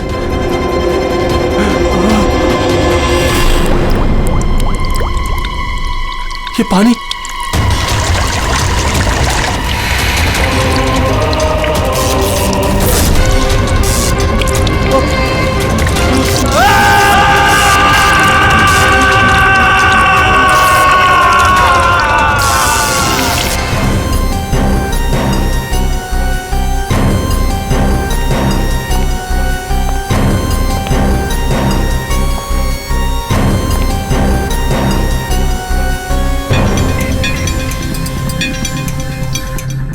पानी गिरा, ये वायर लटक रही है, खुली वायर है। अभिजीत, लगता है इलेक्ट्रिक करंट की वजह से ही मौत हुई है, और तो कोई वजह दिख नहीं रही है। विजय के भाई हो ना तुम? जी सर।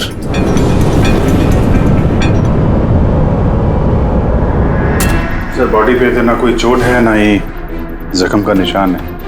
पंकज, बॉडी को फोरेंसिक लैब भेज दो। मगर सर कोई हादसा नहीं है सर। सर मेरे भाई का मर्डर हुआ है, मर्डर। देखिए, इतने यकीन के साथ कैसे कह सकते हो कि तुम्हारे भाई का खून हुआ है? क्या शक है तुम्हें किसी पर? किसने किया होगा ये? हाँ भैया के एक नहीं बल्कि हजारों दुश्मन है सर। हजारों दुश्मन? ये तेरे कांच का टुकड़ा, ये वास का टूटा हुआ हिस्सा सर ऐसे देख के लगता है कि कोई जबरदस्ती इस घर के अंदर घुसा है। वैसे निधि जी, विजय की दुश्मनी किसके साथ थी? विजय के फैक्ट्री के मजदूर कई दिनों से नाराज थे उन पर, और उन्होंने कई बार उन्हें जान से मारने की धमकी भी दी थी सर। लेकिन आपके घर में कोई घुसेगा भी कैसे? देखिए, इतनी टाइट सिक्योरिटी है, अलार्म सिस्टम है, सीसीटीवी कैमराज हैं। Yes sir, it's a smart home. हाँ सर, इन्होंने बताया था यहाँ पर हीटिंग, एसी, लाइटिंग, वेंटिलेशन सब कुछ रिमोट पे चलता है। अच्छा, फिर तो निधि जी एक और सवाल उठता है कि इतने टाइट सिक्योरिटी वाले हाईटेक घर में, ये स्मार्ट हाउस में, ये कोई जबरदस्ती अंदर घुस कैसे आया? पता नहीं sir. Nidhi ji, CCTV camera का फुटेज देखना चाहते हैं हम।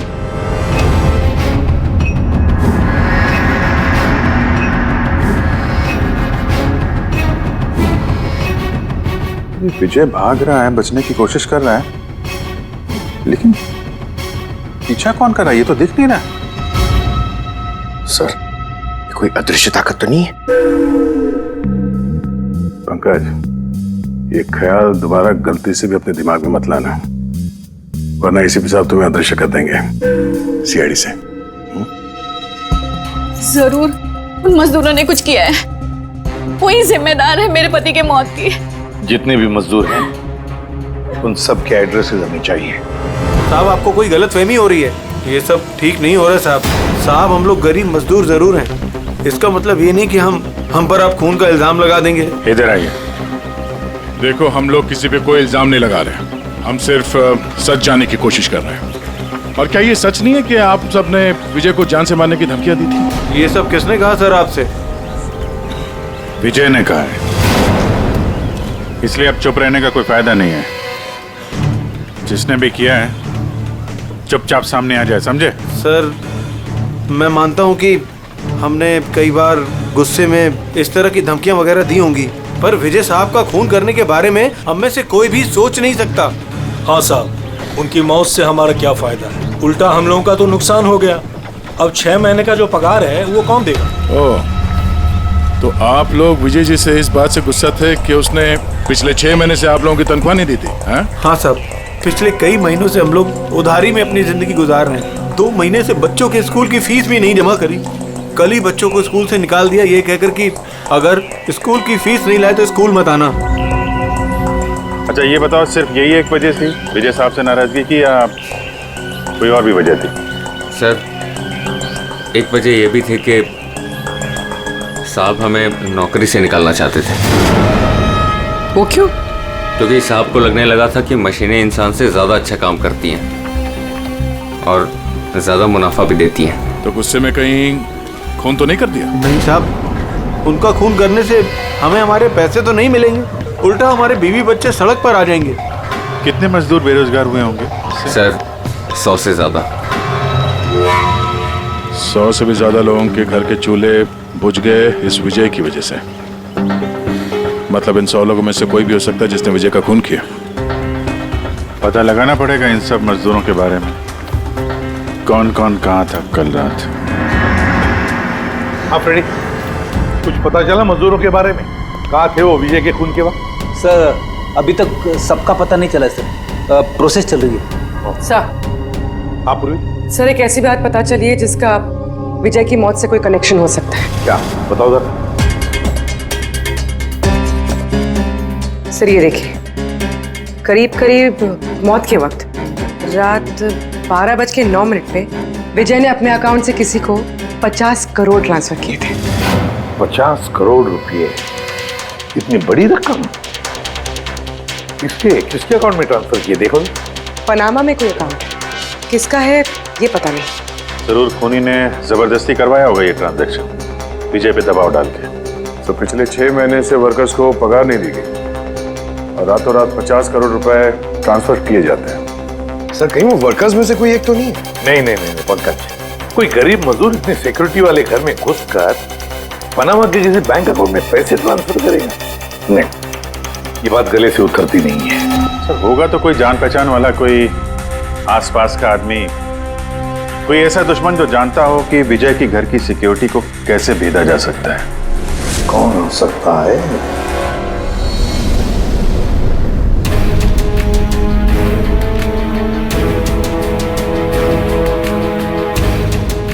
जैकलिन, अरे भाई बहुत गर्मी लग रही है, जरा एसी का टेम्परेचर 20 कर देना। कर दिया है बॉस, अब कमरे का टेम्परेचर है 20 डिग्री सेल्सियस। नाइस। अब जैकलिन एक काम और करो, मेरे रूम की लाइट्स डिम कर दो, मैं थोड़ा रिलैक्स कर लेता हूँ।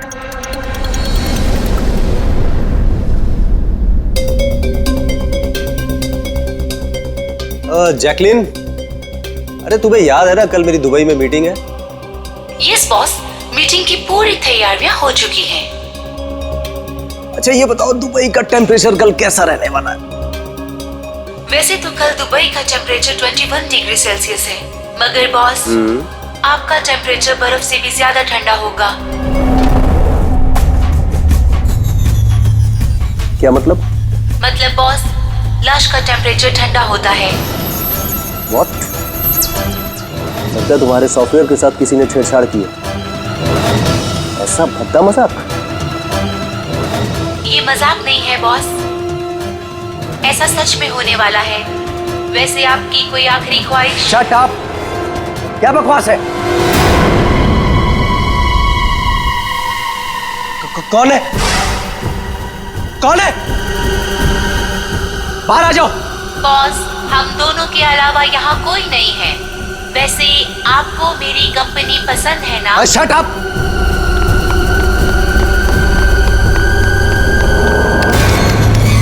कोई फायदा नहीं है बॉस, सारे डोर्स को मैंने लॉक कर दिया है।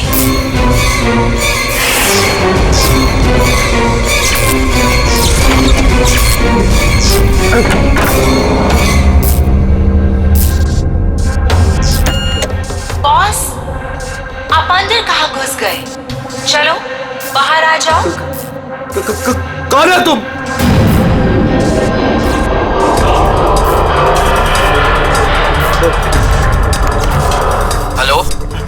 हेलो, मैं राजेश कुमार बोल रहा हूँ।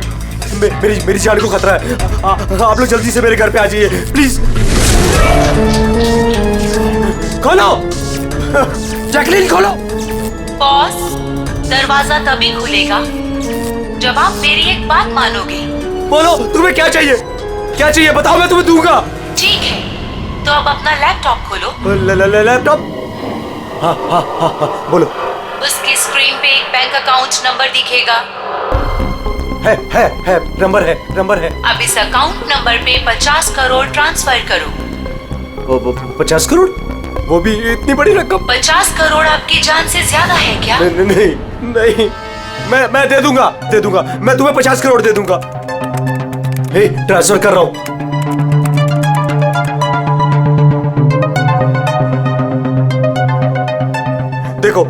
देखो मैंने 50 करोड़ ट्रांसफर कर दिया तुम्हारे अकाउंट में। अब मुझे जाने दो। ठीक है बॉस, अब आप जा सकते हो, दरवाजा खुला है।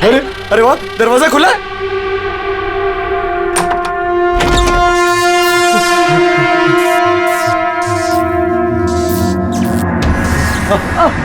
बॉस, मैंने आपको बेवकूफ बनाया। फोन की दूसरी तरफ मैं ही थी। आपकी मदद करने कोई नहीं आएगा।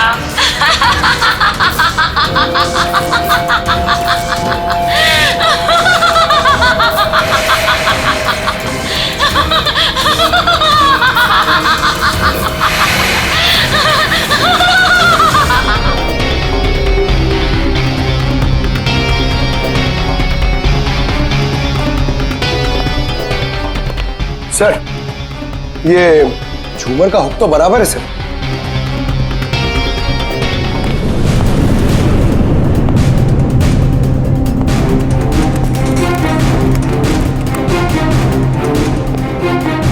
सर ये देखिए, बेडरूम का सीसीटीवी फुटेज।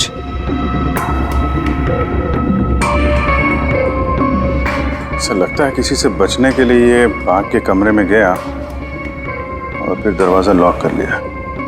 एक बार इस राजेश की वाइफ से बात करते हैं।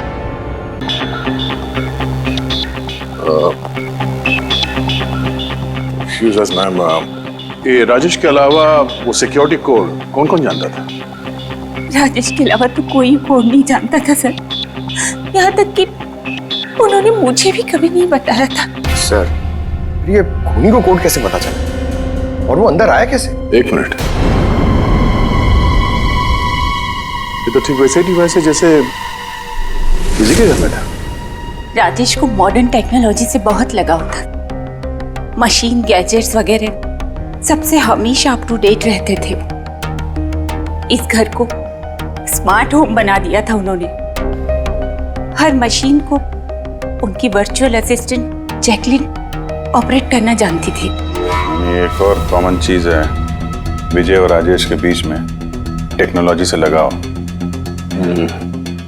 मैंने एक मैगजीन में पढ़ा था कि राजेश इस बात का समर्थक है कि मशीनों को ऑफिसेज और फैक्ट्रीज में इंसान को रिप्लेस करना चाहिए। और उन मजदूरों को भी इसी बात से तकलीफ थी विजय के साथ। मैडम, अकाउंट डिपार्टमेंट से फोन आया था कि राजेश सर के अकाउंट से 50 करोड़ रुपए गायब हो गए हैं। एक मिनट, वो 50 करोड़ रुपए किसे गए? कोई पनामा का अकाउंट था क्या? जी सर, पर आपको कैसे पता? यार ऐसा लगता है कि ये विजय और राजेश का खूनी कोई एक ही है जो अमीर लोगों को अपना निशाना बना रहा है। अगर जल्दी नहीं रोका गया तो न जाने कितने खून होंगे। चलो रघु को भी बताते हैं। चलो आ जाओ आ जाओ आ जाओ।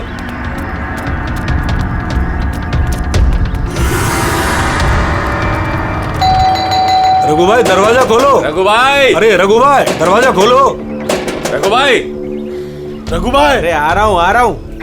क्या हो गया? कौन सी आफत आ गई? अरे क्यों दरवाजा तोड़ रहे हो? रघु भाई इधर आओ। कहाँ लेके जा रहे हो? आफत नहीं, दौलत आ गई है, दौलत। मतलब? अरे मोबाइल चेक करो अपना। मैसेज पढ़ो, मैसेज।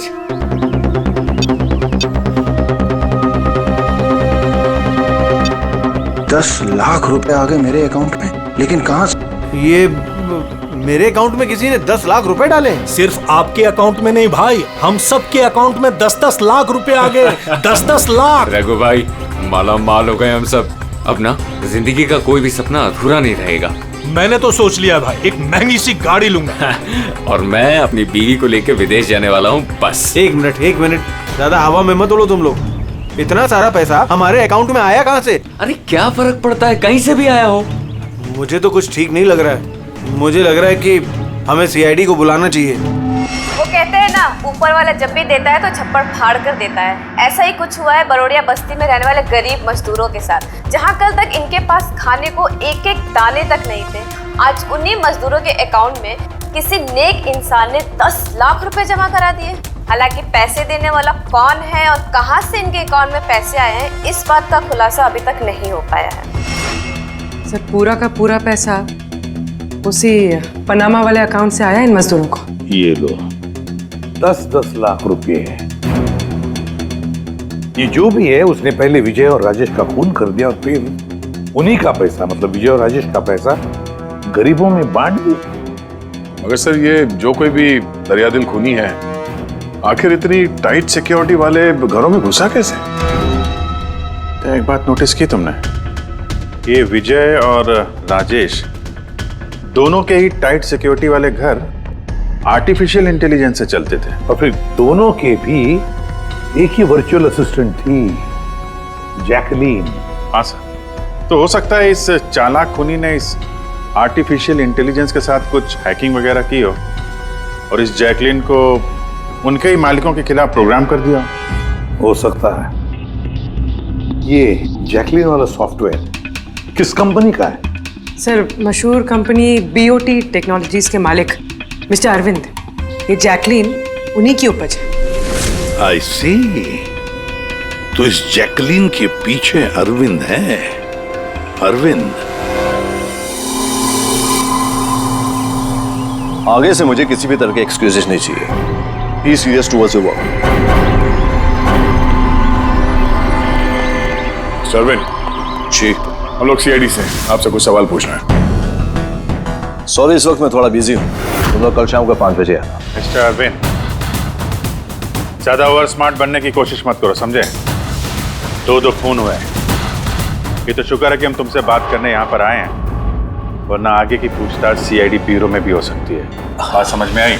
अब आप लोग आइए ना, बैठिए ना। क्या लेंगे, चाय कॉफी? अरे तुम लोग यहाँ खड़े क्यों, जाओ चाय कॉफी। वर्चुअल असिस्टेंट जैकलीन जो आर्टिफिशियल इंटेलिजेंस से चलती है, आपने बनाई है? जी हाँ, मैंने ही बनाई है और मुझे अपने क्रिएशन पर गर्व है। इनफैक्ट मैं तो कहता हूँ कि आप CID वालों को भी ब्यूरो हटाकर स्मार्ट ब्यूरो बना लेना चाहिए और ये अपने हवलदारों को निकालिए, हैं? और अपने जितने भी ये मर्डर केसेस है उसे सॉफ्टवेयर से सॉल्व कीजिए। नहीं तो तुम्हें लगता है कि सॉफ्टवेयर से ये मर्डर केस आसानी से सॉल्व हो जाएगा? बेशक। तो फिर ये भी हो सकता है कि इस सॉफ्टवेयर की मदद से कोई खूनी खून भी कर सकता है। क्यों? मैं कुछ समझा नहीं। तुम्हारे कई क्लाइंट्स इस्तेमाल करते हैं ना ये वर्चुअल टेक्नोलॉजी, वर्चुअल असिस्टेंट। तो क्या ये मुमकिन नहीं है कि उसे हैक कर दिया जाए और हैक करने के बाद इस वर्चुअल असिस्टेंट से अपने ही मालिक को मार दिया जाए? इस टेक्निक का इस्तेमाल मैंने जैकलीन बनाने में किया है। हैक होना तो इम्पॉसिबल है। अगर आपकी तकनीक इतनी ही फुल प्रूफ है तो उनके स्मार्ट होम के जितने भी गैजेट और जितने भी सिस्टम थे वो हैक कैसे हो गए? सर मुझे लगता है कि वो लोगों ने सेटिंग में कुछ गड़बड़ी की है, वरना मेरा ये टेक्नोलॉजी तो एकदम फुल प्रूफ है। तकनीक चाहे कितनी भी फुल प्रूफ हो, सिक्योर हो, ये जो हैकर्स होते हैं ना, उनको ज्यादा टाइम नहीं लगता इसका तोड़ निकालने में।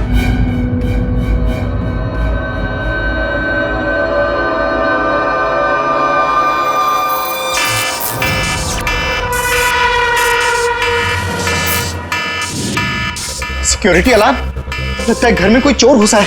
क्या करूं? हाँ।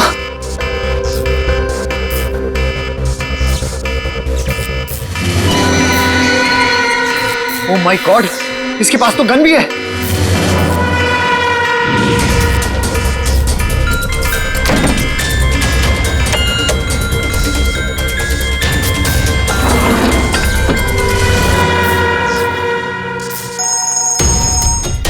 हेलो, क्या? ठीक है, हम लोग अभी वहां पहुंचते हैं। JKH सिक्योरिटी अलार्म कंपनी, उनका फोन था। लगता है इनकी महान टेक्नोलॉजी फिर से हैक हो गई है। शायद वो मशहूर जर्नलिस्ट संजीव, उसके घर में कोई घुस गया।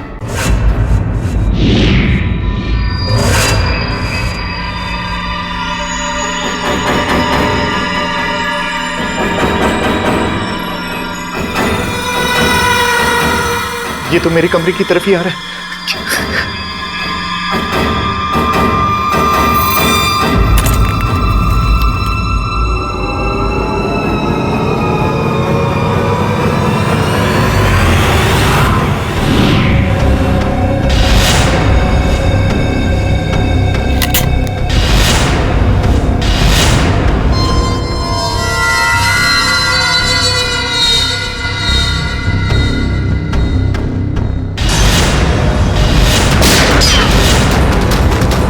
संजीव गोली मत चलाना, हम लोग सीआईडी से।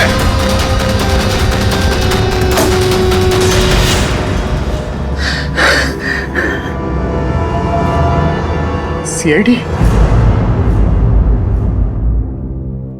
सॉरी सर, मुझे माफ कीजिएगा। मुझे लगा कि आप लोग उस मुजरिम के साथी हैं जो इस घर में आए हैं, लेकिन थैंक यू वेरी मच, आप लोग आ गए, इसके लिए मैं बच गया, वरना वो तो मुझे मार देता। कौन मार देता? यहाँ पे तो कोई नहीं था। किसकी बात कर रहे हो तुम? सर वो यही था, दरवाजे पर तो था, देखा नहीं आप लोगों ने? दरवाजे के बाहर? हम तो वहीं से आ रहे हैं और आने का रास्ता यही है, हमने तो किसी को नहीं देखा। ये क्या चक्कर है? ऐसे कैसे हवा में गायब हो गया? जैकलिन माय स्वीटहार्ट, आज का दिन बहुत ही अच्छा रहा, बहुत ही मजा आया मुझे। अच्छा ये तो बताओ पहले मेरी जान कि मेरा आज का वर्कआउट कैसे रहा? देखो देखो। बहुत बढ़िया बॉस, आपने 650 कैलोरीज बर्न की और आपका मैक्सिमम हार्ट रेट था 160 बीपीएम। ओए होए, इसका मतलब मैं पहले से ज्यादा पतला हो गया है और हैंडसम भी, इज इट? हाँ बॉस, आप पहले से काफी जवान भी लग रहे हैं। अच्छा, यू नॉटी गर्ल जैकलिन। अब इसे मैं माइक्रोवेव में रख देता हूँ। ये रखा मैंने। जाने मन, अब इसे ऑन कर दो। अच्छा ये तो बताओ कि मेरा कल का शेड्यूल क्या है? बॉस कल तो आपकी कोई भी मीटिंग नहीं है। क्या बात कर रही हो? लेकिन कल का दिन तो मेरा बड़ा बिजी होना था। एक बार फिर से चेक करो। कर लिया बॉस, कल आपकी कोई भी मीटिंग नहीं है, क्योंकि आज का दिन आपकी जिंदगी का आखिरी दिन है।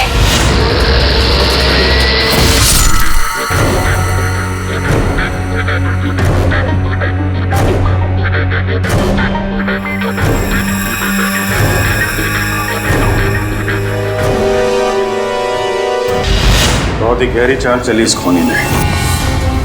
उसका अगला शिकार हमेशा से अरविंद ही था, संजीव नहीं। और सर जो संजीव के घर पर हुआ वो हमारी आंखों में धूल झोंकने के लिए था। जो कुछ भी हुआ वहां पे सब धूल झोंकने के लिए। बाकी हम लोग वहां संजीव के घर में बिजी हो जाएं और खूनी आसानी से अरविंद को अपना अगला शिकार बना दे। मगर सर वो संजीव के घर पे भी तो मास्क वाला आदमी आया था। पंकज, ये सब एक प्लान था, सब कुछ एक सोचा समझा प्लान। मुझे नहीं लगता कि संजीव के घर पे कोई था। ये फुटेज उसके फोन में पहले से ही डाल दी गई थी। जो हैकर इतना सब कुछ कर सकता है उसके लिए ये तो एक मामूली सी बात है। ये आर्टिफिशियल इंटेलिजेंस की जो टेक्नोलॉजी है, जो सब घरों में लगी है, वो इस अरविंद की बनाई हुई है। तो अगर किसी ने अरविंद की बनाई हुई टेक्नोलॉजी को हैक किया है तो जरूर वो जरूर अरविंद के लिए काम करता होगा सर, क्योंकि ये कोई बाहर वाले आदमी की बस की बात नहीं है सर। तो पता लगाते हैं कि अरविंद की कंपनी में ऐसे कौन कौन लोग हैं जिन्हें अरविंद के बराबर जानकारी है और अरविंद जितना दिमाग भी। अरविंद का खून करने वाला इनमें से जो भी कोई है वो जरूर इस आर्टिफिशियल इंटेलिजेंस के टेक्निक के बारे में बारीकी से जानता है। पर कौन हो सकता है? सर दो लोग हैं जो लगभग अरविंद के बराबर इस टेक्निक को जानते हैं। एक तो ये अमन है, इसे अरविंद खुद जीनियस मानता था। और सर दूसरा है ये राहुल, जिसे अरविंद अपने राइवल कंपनी से लेकर आया था ताकि इनकी टेक्निक सबसे ज्यादा मजबूत बन सके। और जितने भी अमीर दोस्त हैं अरविंद के, उन सबके घरों में ये सिस्टम इस राहुल ने इंस्टॉल किया था। और इससे पहले कि ये खूनी किसी और अमीर आदमी को अपना शिकार बनाए, हमें उससे एक कदम आगे रहना पड़ेगा। सर मुझे लगता है खूनी का अगला निशाना मेघना हो सकती है। मेघना? हाँ सर, ये मिस्टर अरविंद की बहुत पुराने क्लाइंट है, अमीर है और आर्टिफिशियल इंटेलिजेंस टेक्नोलॉजी की बहुत बड़ी सपोर्टर। पूरी एक काम करो, जब तक खूनी पकड़ा नहीं जाता तुम इस मेघना के साथ रहोगी और अभिजीत, दया, इस अमन और राहुल पर कड़ी नजर रखो। नहीं सर, कोई दिख ही नहीं रहा।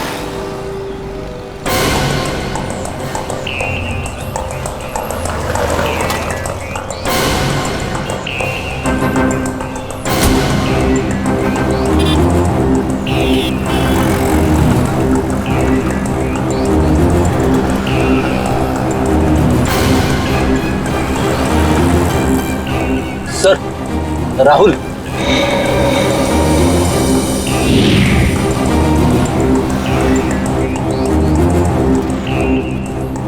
घर एकदम सुनसान है। ऐसा लगता है कि अमन घर पे है ही नहीं। चलो अंदर चल के देखते हैं।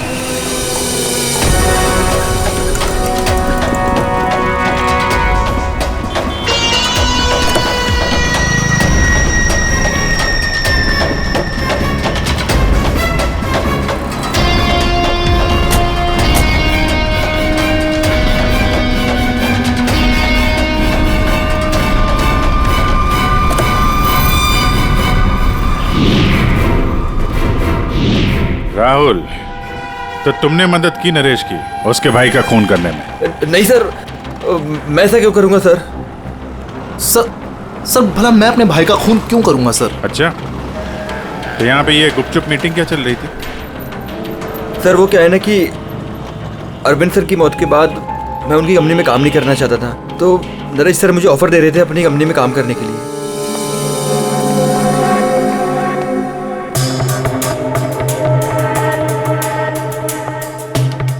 सर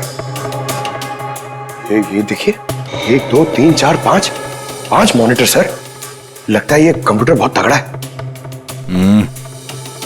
देखते हैं इस तगड़े कंप्यूटर में क्या क्या डेटा छुपा हुआ है।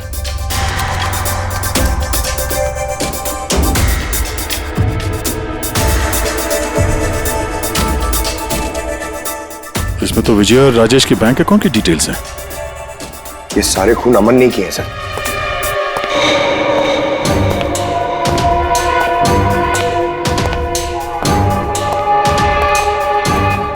नमस्ते।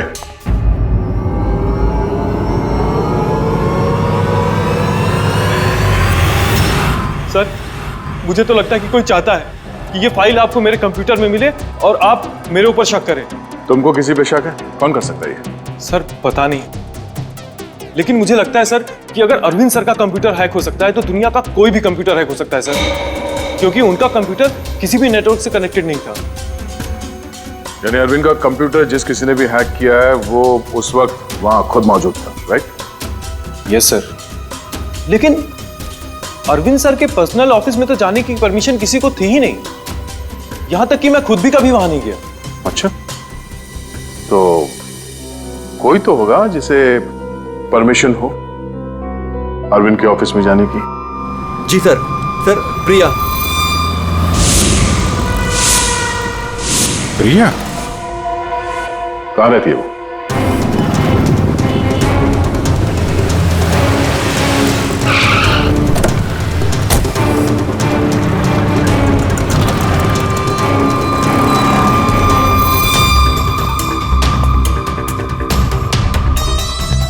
प्रिया,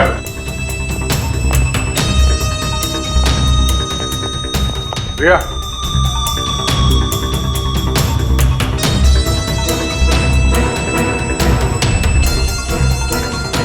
प्रिया, प्रिया, यहाँ तो कोई भी नहीं।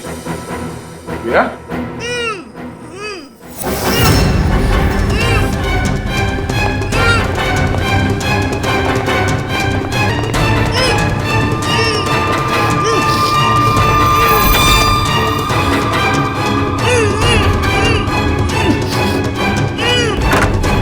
प्रिया, प्रिया, तुम ठीक हो? एक मिनट।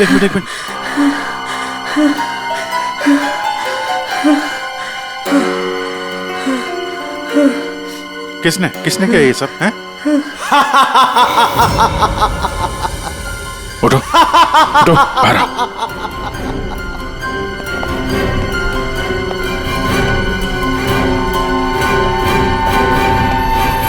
कौन है? आओ सीआईडी वालों, आओ। देश के रखवाले हो ना तुम लोग?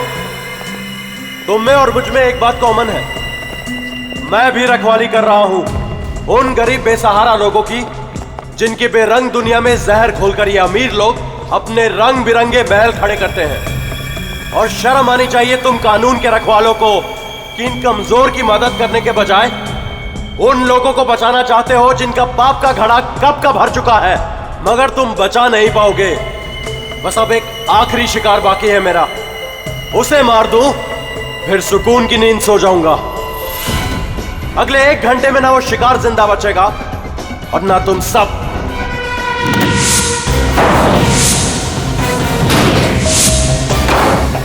अरे ये क्या?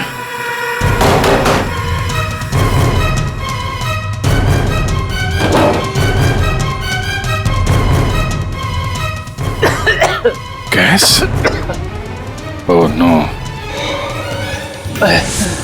ये क्या? जहरीली गैस।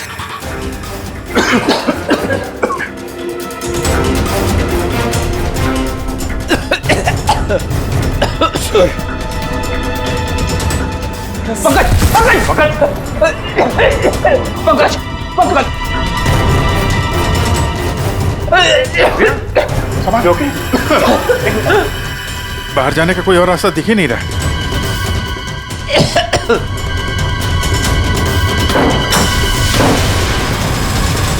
दरवाजा खोलो। सारे दरवाजे ऑटोमेटिक लगते हैं। किचन में जाके देखो सिलेंडर है क्या? समझ गया सर।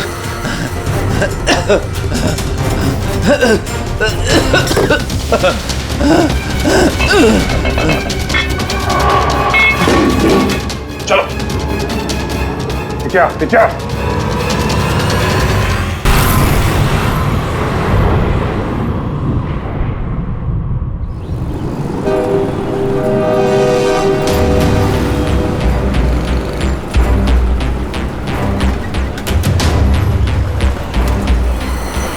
लिसन एवरीवन, आप सबको याद है ना कि ये असाइनमेंट हमको मंथ कंप्लीट होने से पहले करना है। जी मेघना मैम। ओके। और अरे ये आवाज कैसी?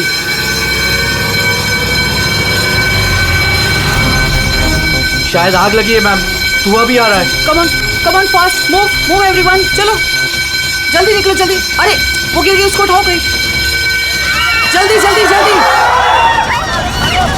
मेघना पता नहीं ये सब कैसे हो गया। मुझे बहुत डर लग रहा है, प्लीज डू समथिंग। डरो मत, कुछ नहीं होगा। चलो चलिए।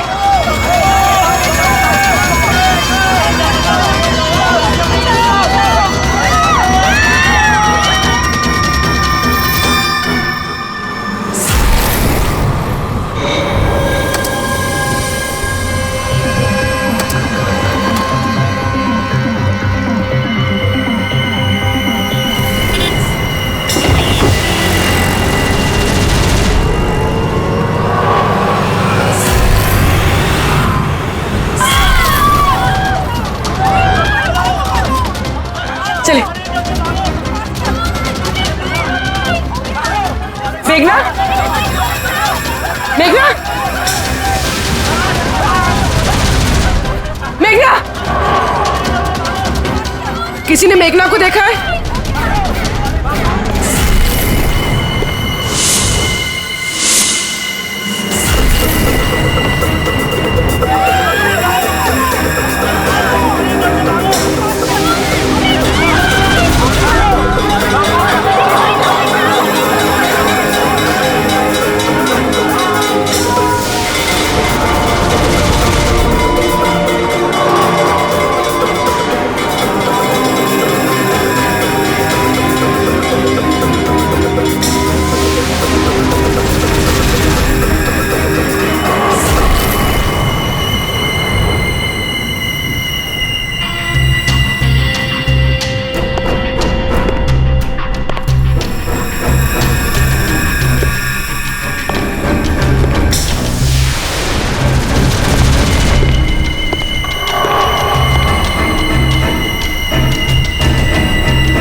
प्रिया के घर से निकलते ही हमने पूर्वी को मैसेज कर दिया था कि तुम मेघना को मारने आओगे। और तुम सोच रहे थे कि हम सब मर चुके हैं। लेकिन कंप्यूटर फुटेज मैंने खुद चेक किया था, मेघना उसमें अकेली थी। फिर आप लोग जिस तरह तुम सिक्योरिटी सिस्टम हैक कर सकते हो, हम लोग भी कर सकते हैं। नकली फुटेज देखी थी तुमने, तुम्हारी मिठाई हमने तुम्ही को खिला दी। जिस वक्त तुम वो नकली फुटेज देख रहे थे, असली कैमरा डिसेबल था और उसी दौरान हमने सेफली मेघना को बिल्डिंग से बाहर भेज दिया था। अब बताओ क्यों किया तुमने ये सब? हाँ? क्योंकि नफरत करता हूं मैं इस टेक्नोलॉजी से। मैं हर उस इंसान से बदला लेना चाहता था, उसे सबक सिखाना चाहता था जो इस टेक्नोलॉजी का समर्थक है। माना हर चीज के अच्छे बुरे पहलू होते हैं, टेक्नोलॉजी के भी हैं, लेकिन इस नई एडवांस टेक्नोलॉजी से तुम्हें इतनी तकलीफ क्यों है? क्योंकि इस टेक्नोलॉजी को मेरे पिताजी ने बनाया था, अरविंद ने नहीं। इसलिए इस टेक्नोलॉजी पर पहला अधिकार मेरे पिताजी का था। यहाँ तक कि जैकलिन भी मेरे पिताजी का आइडिया था। अरविंद ने धोखे से उसका सारा क्रेडिट खुद ले लिया। उस इंसान की वजह से मेरे परिवार को इतनी गरीबी देखनी पड़ेगी। मेरे पिताजी से रहा नहीं गया, उन्होंने मेरी माँ को, मेरी दोनों बहन को मार दिया, खुद सुसाइड कर लिया। स्कूल गया हुआ था, शायद इसलिए बच गया। तुम्हारे साथ जो हुआ बुरा हुआ, नहीं होना चाहिए था।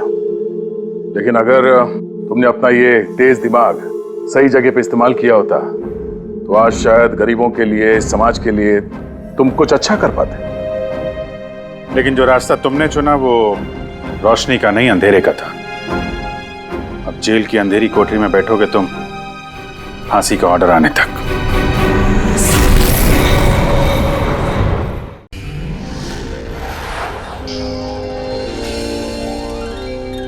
CID के और भी मजेदार और सस्पेंस से जुड़े एपिसोड्स को देखने के लिए हमारे चैनल को सब्सक्राइब करें और बेल आइकॉन दबाना ना भूलें।